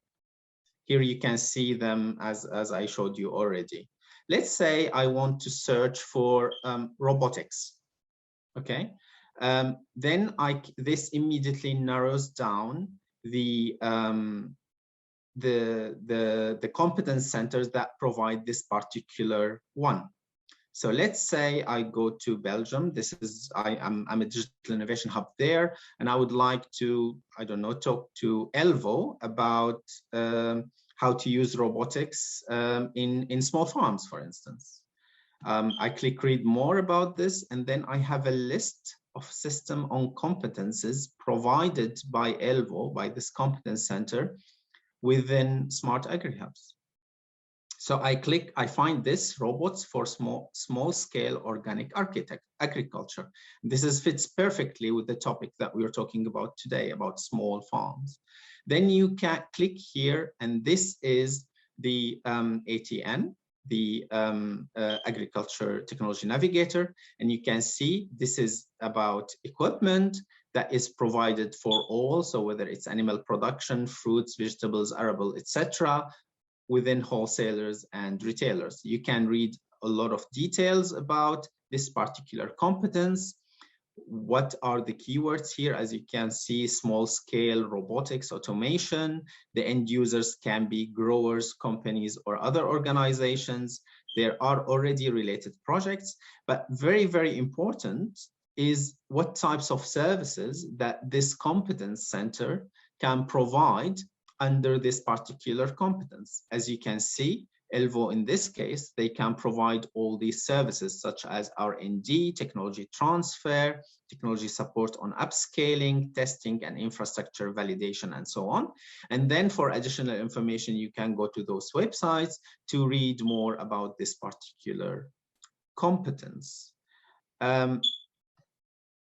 As I said earlier, it's not just about competences. Sometimes it's also about systems. Then you can see, for instance, here, this is the precision livestock farming. You can click on the ATN. It's software for animal production and so on. You can read a lot of details here, and you can look at the TRL level of this particular system. You can see the farm size, different attributes related to this particular one, and what types of services available from this competence center that is associated with this particular system, with the precision livestock farming, and so on.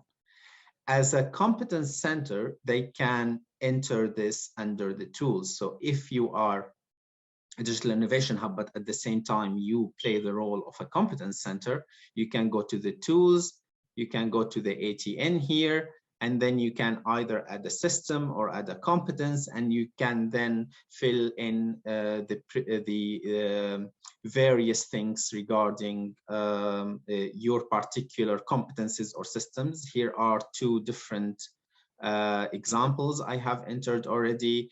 You can of course publish them or unpublish them depending on whether it's complete data already or not.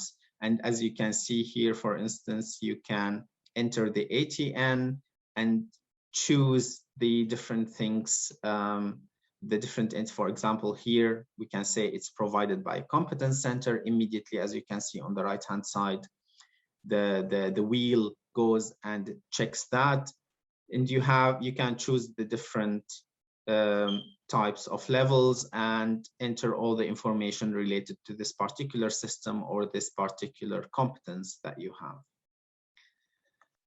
Okay, I'll go back to the presentation now.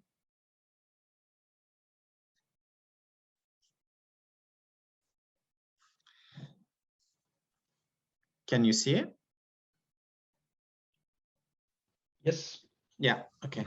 So other than the ATN, we have developed different tools as well to help competence center to demonstrate those competences, to demonstrate those systems that they have developed through something we call a demonstration toolkit for the competence centers.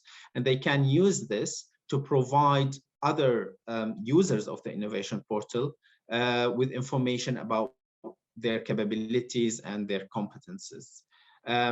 So these are the 5 ones that we have. So we have a demonstration guideline, a success story, prepare for success, how-to videos, self-assessment, quick demo, decision tool, how to develop their demonstration activities, and so on. For example, the success stories is going to be available soon. We are now testing it also with the self-assessment system. We are testing those tools now with the innovation portal, and they will be available very shortly to the competence centers. Then you can see those success stories from the different competence centers, and you read about their competencies and systems more in detail with demonstration activities. We also have a collection of good practices that we have collected from the competence centers that we are going also to publish on the innovation portal that can be used by other digital innovation hubs and competence centers to learn from the best exemplary competence centers within our network. For questions, here's my email, and I'm also available today, so to answer you in the questions and answer section. Thank you very much. Okay. I hope I'm on time. Absolutely. Great. Thank you. Thanks for that, Ahmad. Very well. Very well. And there was already a question by in the chat on how to register as a competence center. I guess you can answer that. I want to make use of the opportunity that we are asking all digital innovation hubs to promote this competence center registration in the portal, because it really helps to build the community also from that aspect. And we really need the support of the hubs there to push the competence centers at local level to register as such in our portal. Okay, thanks, Ahmad. And let's go to business now. And I'm very happy that we have the next speaker, Alex, on board. He's not part of the SmartAgriHubs team, but he was playing an important role in the Iof project. And well, I'm pretty sure he will be very enthusiastic in his presentation. Alex, please, the floor is yours for 15 minutes. Of course, no problem. Take my time. Okay, wonderful. Thanks a lot for inviting me and having me over here. So as George already explained, we worked a lot in Iof 2020 on the business support. So that means exactly what is also necessary in this call. Is to find out the maturity of the different solutions that you have there, making a proper market fit, and so on. And I will present you a couple of components, a couple of tools that we used in Iof 2020 that you might be interesting to reuse. So quickly, why I'm here. So I was business leader in Iof 2020. So basically, I led the business support with my team from Wageningen and a couple of other consultancy companies.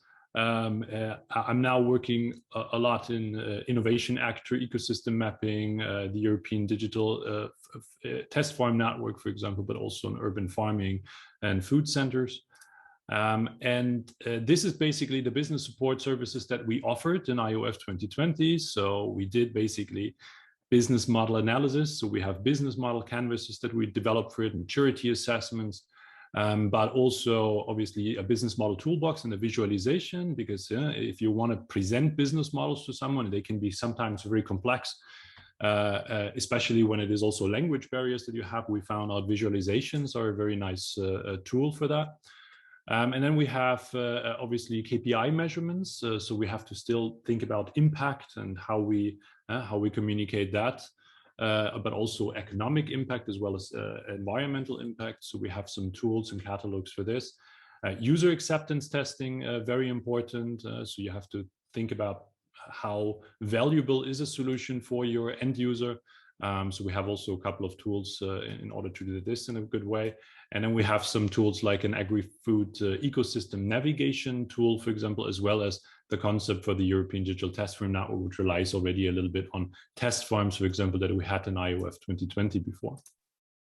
So let me jump into the business model support. Yeah, what it was all about is business model validation, basically product service validation, impact validation, and then the data and service monetization, because we see with the digital tools a lot of data-driven business models obviously behind it. And how do we basically did that? We developed a lot of components basically that helped us to do this. One is a product and market readiness classification, which is ready and happy to share it with all of you if you want to use this. The product pitch templates, for example, that we had. So it's always needs a little bit of a good structure in order to present the benefits of a product to the target groups. Then a business model visualization, as I already mentioned. You see here very nice visualizations that we did with a professional company behind it. Maybe something that you would like to think about as well. Then we did a lot of workshops and webinars, which are already available as well in the portal. So I made a little picture here. So you see a lot of Iof logos here. These are also a lot of business webinars that we produce and are also freely available for you to use if you want to set up a kind of like an academy or whatever with your project. Then there is a business model component builder. So we have business model components identified, and we've built it basically into a kind of building tool. So that could be used as well, for example, by a couple of solutions that are not yet 100% sure how to do business models. But we've seen also in the call description, for example, that they're asking you to develop new business models, let's say, with especially the data provision, for example, in the background. Public-private partnerships are mentioned there, so that means that might be a quite necessary and helpful tool maybe for it. And as well, we defined a couple of business model components that you could put together, like the Lego blocks basically are also existing here in the business world. Then we have KPI measurement. So we developed a Kpi catalog basically, and then based on this catalog where we have a lot of different things from economic impact, like that is gains and harvest that you could reach, but also obviously reduction in pesticide use or reduction in water use, making your farm overall more efficient economically.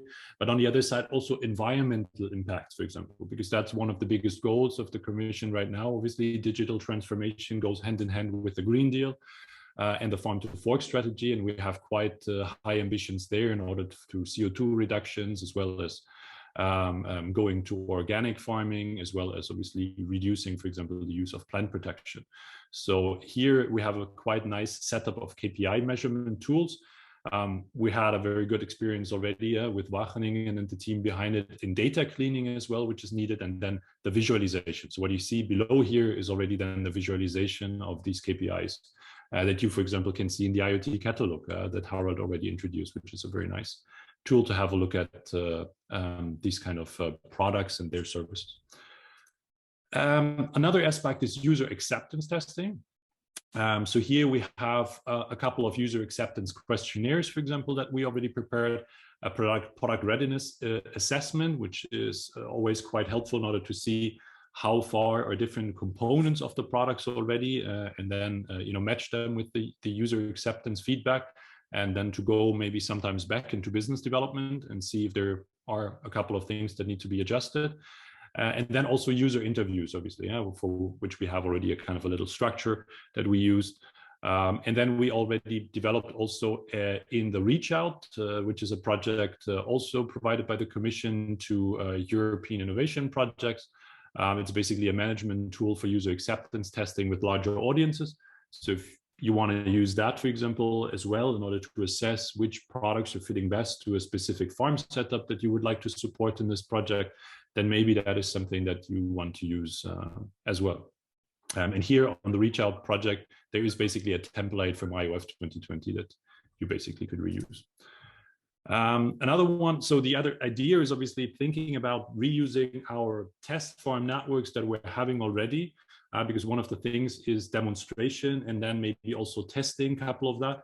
So we have Iof 2020 test farms, obviously still a little bit. So we did a little initiative, which is called the European Digital Test Farm Network, where we have already about 30 farms that are really interested, also from the Iof background, to become and stay test farms. Then we have the farm demo, so the Nefertiti project, for example, which might be quite interesting to partner with, because they have a lot of demonstration farms all over Europe that could be interesting to bring these technologies and innovations into the market. And then maybe even EAT Food is there with their startup programs and their test farms that they are having. And then obviously this all pays into this kind of test and experimentation facility strategy of the European Commission that they want to set up test farms, digitalized test farms all over Europe, also to provide data structure in the future for AI development, for example, so that we have more data pools available. So maybe that is something that we should have in the back of our heads as well when we're developing proposals for this one as well, because it might help that we're binding in some small and medium-sized farmers for this purpose as well. And then we have the Agri-Food Ecosystem Navigator, for example, which is following, which is more looking into the relations of actors in the ecosystem. So we did a little bit of an exercise there that will be now further developed. So you can have, it basically is a bit different approach than a platform. Basically, it's more like a search engine that you can use. So for example, if you have a couple of farmers and a couple of solutions that you would like to match, then you can see already what kind of relations there we have, maybe what kind of partners we're already working with. But you can also, as a digital innovation hub, for example, look into your ecosystem and then look at trend analytics, for example, what kind of buzzwords are being used, but also some kind of business numbers, what kind of deals being made in your network. And that shows you a little bit of, or gives you an overview about, you know, the actor activity, and maybe also gives you an idea about who to select for, you know, for example, calls like this. And as I said, it's quite AI driven, so it means it's very, very small effort that you basically have to do yourself, because it creates itself. And that's it basically. So I needed to be quick. So yeah, so let's keep in touch. If you want to work on that, use some of these kind of components or tools, or also the expertise, obviously, of the team that did that in Iof 2020. Reach out to me, or obviously George as well. Yeah, happy to support it. Hey, thanks a lot, Alex, for this strong presentation. And I think what you made very clear is that business development is not only about making an economic business, but it's also about the KPIs. And I want to emphasize that one. In innovation actions, it's about impact and how to demonstrate the impact of your solution. You do it by KPIs. And that's so that's a key aspect of your proposal, I would say. And the other thing is that you also touched on the aspect of, let's say, the soft part. Be good, but also be prepared to tell that you are good. So presentation, I was really impressed by your pitch training to the cases, which really, and I can recommend all the people that want to develop a proposal to include Alex, because he's really pushing you to the limits and across the limits, I would say. So but let's be realistic. It's not so much a technology game. It's creating new businesses. That's what also this call is about. And so that's the business aspect is very crucial. And you can find a lot of tools already for that Alex introduced on the innovation portal. So okay, thanks a lot, Alex, for this contribution. You're welcome. So I think we are very well on schedule. Let's go through the Q&A questions. We have competence centers within our DIH. How can they register? I noticed that in the chat, Ahmad put some guidance for that. So please take a look at the chat. Where can I download these documents? Lorena, can you help me with this one?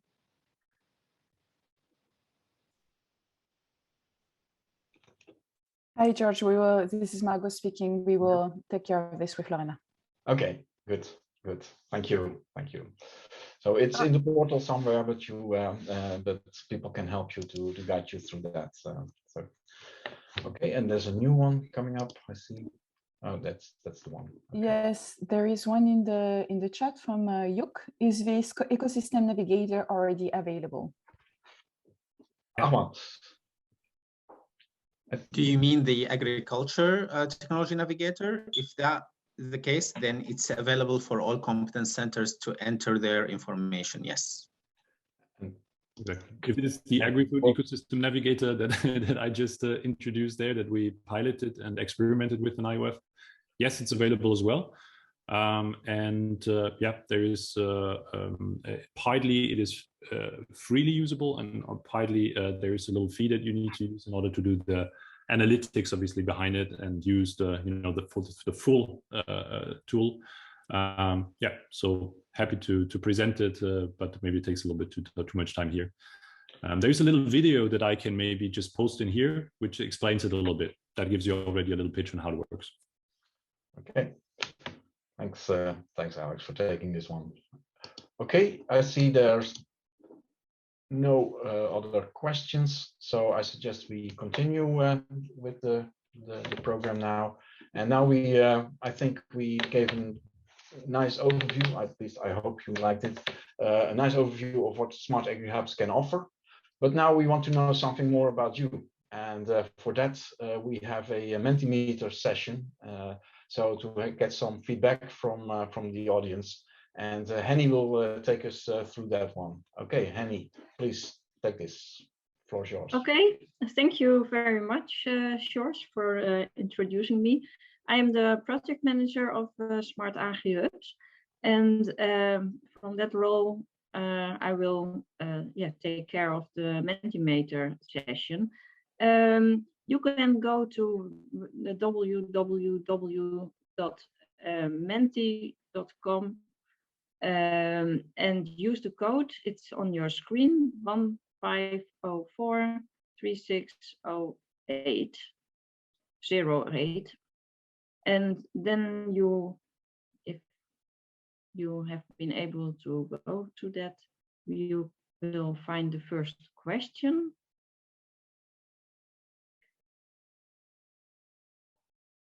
I will give you some more time to log on to Mentimeter.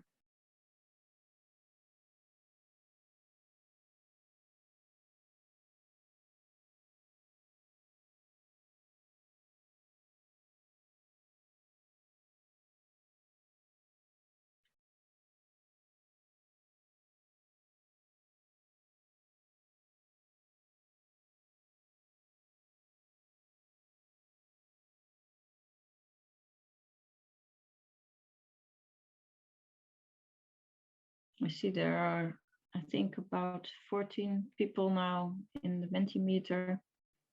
So given the amount of people in the meeting, it might rise a little bit more. Pep, if you think it's time to go to the first question, we can continue. So first of all, we would like to know if you're interested in participating in a proposal for this call. It's really good to see that that's very high. All people present and using the Mentimeter are interested in participation.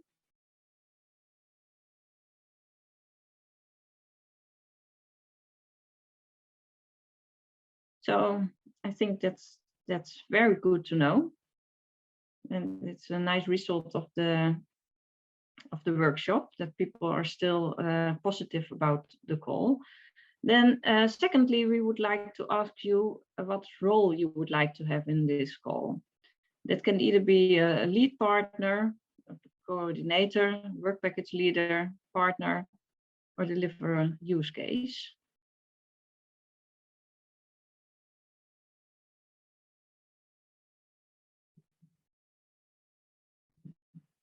Fortunately, there are also some people that are willing to coordinate a proposal.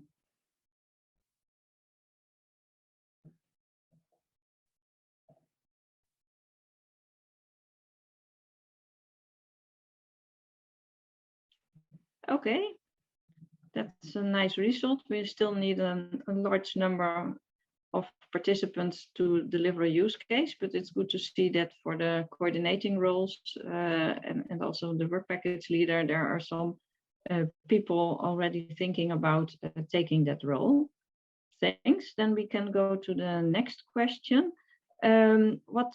Which servers would you like to contribute with in the proposal? So that can either be ecosystem, more on the technology side, or from the business side.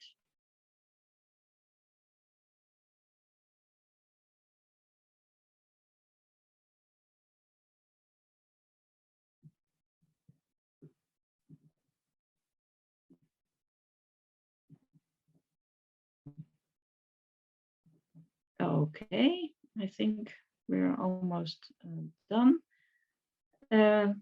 So technology is provided the most, and the business and or ecosystem, we have a number of contributions, but for the business part, we might still need other partners to contribute to proposals.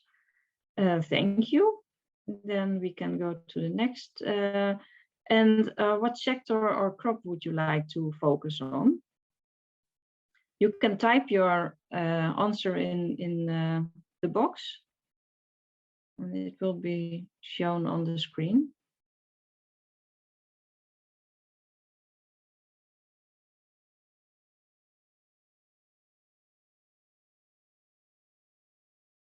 So that seems to be a harder question since it takes more time.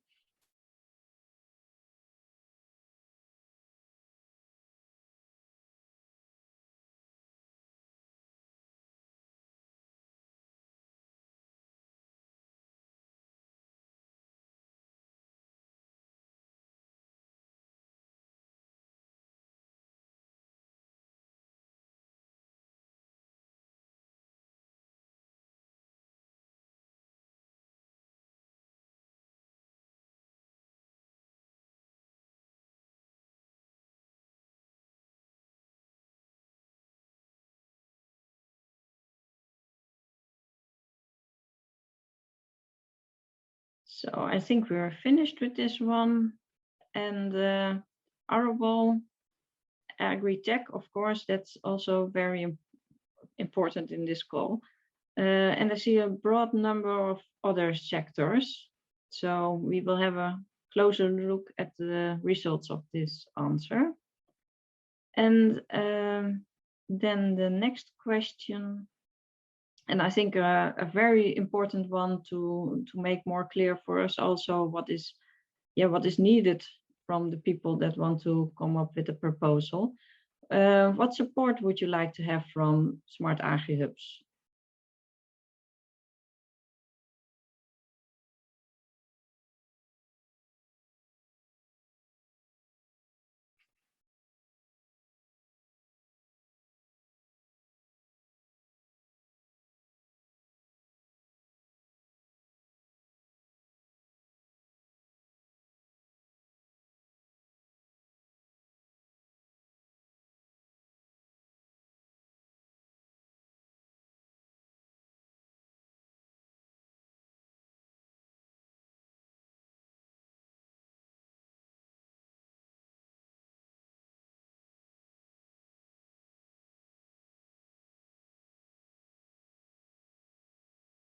Okay, I see.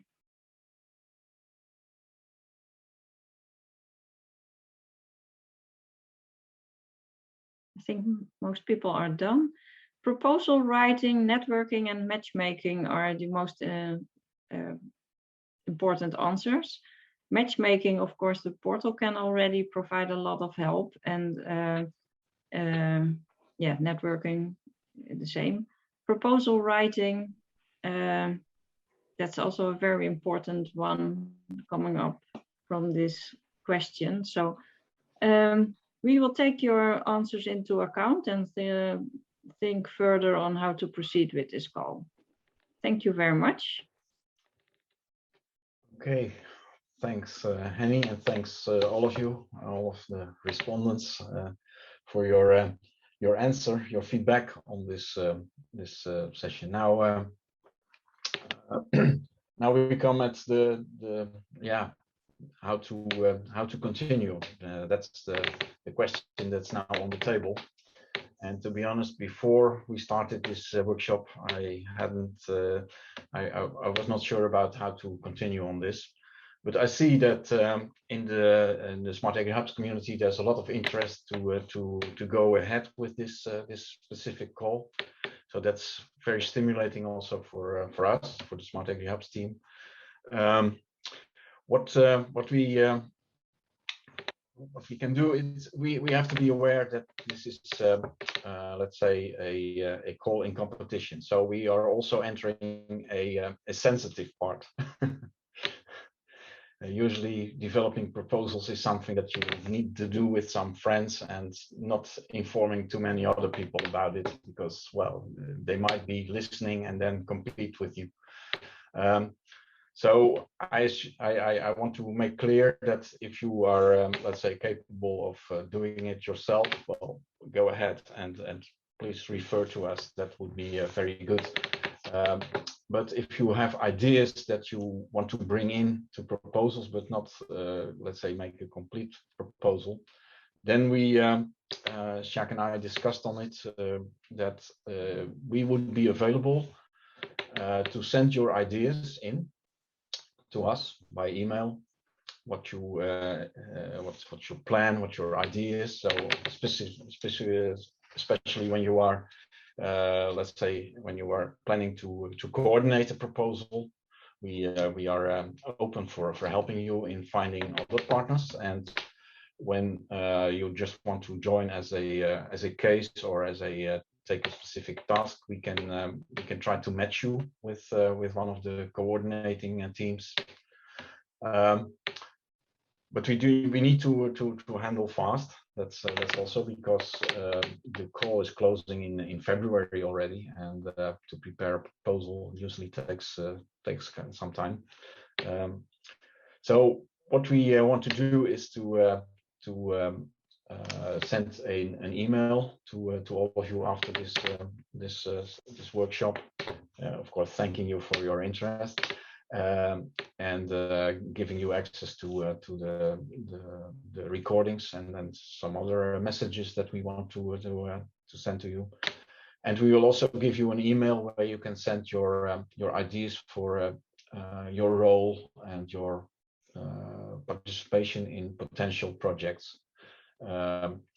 We will handle these ideas that you send us with utmost care. So we will share it in the data in the SmartAgriHubs team, but not further without your permission. And we will respond to your ideas and try to help you further.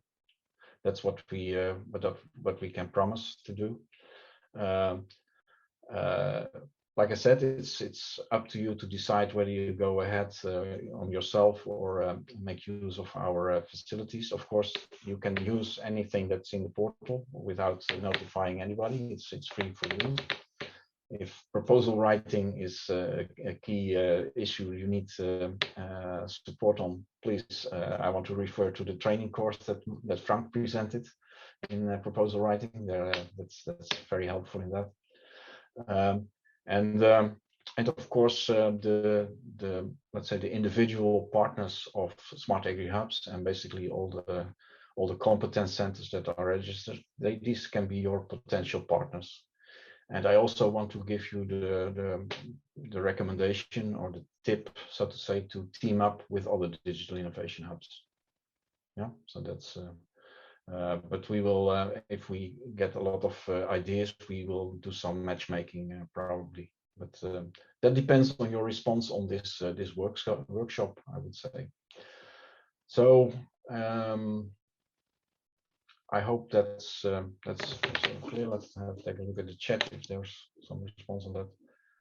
Yeah, I noticed that one thing that you didn't need our help for is to create cases.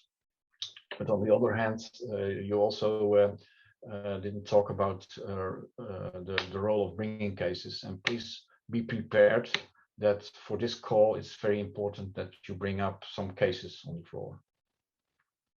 And that's usually in preparing a proposal, that's a critical one. For the first stage, you don't need to have a very, let's say, elaborate set of cases. but you have to give some the evaluators for that some ideas on what they can expect in the full proposals on the case part. Okay. Is there anybody from the teammates who wants to add something? Jacques, maybe? Yeah, I don't know, maybe there was somebody from the public, from the audience raising her hand, I think. I have to say. So I don't know if there is an opportunity to ask questions still, but. No, well. One little thing that, George, you just mentioned that obviously there's a competition and there's a lot of proposals, I think, that will be written for the call. And then it's up for the commission, obviously, to decide which proposals they're going to take. Nonetheless, now that we have SmartAgriHubs and that we have very relevant players here that are basically, I think, ideal candidates, let's say, to carry out an activity like that, because actually that's the DNA of an DIH, basically, to bring a digital innovation to small and medium-sized farmers in their region. Wouldn't it be interesting as well in some thoughts as well to share some, let's say, proposal details just to refer on each other, because on the other side, if we have strong proposals, for example, in arable, but they are missing out another sector, it might be interesting for them to just say, okay, look, we are partnering also with another proposal project, for example, and that we have a little bit of a puzzle, basically, that we're offering to the commission and saying, look, these projects are fitting perfectly together if you assign them all. Yeah. Okay. Thanks, Alex. In line with that, I think Jacques and I briefly discussed on it, but he presented the approach, and that's the method that you will use. And it would be, well, a sort of dream from my side that we get a set of proposals in which all proposals take the same picture, so that the evaluators see, hey, this is embedded in the SmartAgriHubs community, and it's building upon results from previous projects. And that should be the added value of, let's say, connecting the proposals and embedding them in the SmartAgriHubs community. To be honest, that's what I hope for. In the meantime, of course, I will use my informal contacts with the commission, whether they like this idea or not. I assume they should like it. I would say. At the end, it's all about the impact that we're generating, right? The commission is not just giving out the money for having a nice project, but really to prepare small and medium-sized farmers for the digital transformation. And I think, George, is exactly what you were also mentioning in the last talks, that is now the time of transformation, right? It's not anymore of research and innovation and developing new technologies all the time, but it's really about bringing these technologies now onto the farm and show that they work and show that they're impacting people. Yeah, maybe to add to that, so in one of my slides where I analyze the call, it is also mentioned that you can have a special focus on crops or sectors with a low digitalization degree, so to say. But also, I think in general, if you talk about small farms, for this particular call, it will be challenging, I think, to get the farmers in this case also really involved. So I think in your proposal, you should really think about that. How are you going to do that? Most of the time, so in the Iof project, for example, I think we had the more front runners that are easy to find and easy to get them engaged. But for this particular call, it will be challenged how to engage these smallholder or medium-sized farmers. Yeah, and if I may add to that, that's why also one of the reasons why we need the digital innovation hubs. They have the direct contact with the farmers, and if you leave it to the, let's say, the competence centers like here on the table, we have our usual farms, and now we really have to find out farms in the region that are connected to the hubs. Okay, well, if there's no more questions or remarks, I would say let's close this workshop. I hope we have managed to give you some inspiration to step into this specific call, and let's see how it works out. And if it's a success, then of course we will go for more. But let's first make this one work. I want to thank you all, and please respond to our email, and we get in touch, we stay in touch, and we operate as a SmartAgriHubs community in this call. Thanks, and have a nice day, and also thanks to the speakers. Thanks a lot for your clear presentations, and I wish you a very nice day. Okay, bye-bye. Bye. Bye-bye. Thank you very much. Bye. Thank you very much. Bye. Bye-bye. Bye, thanks a lot.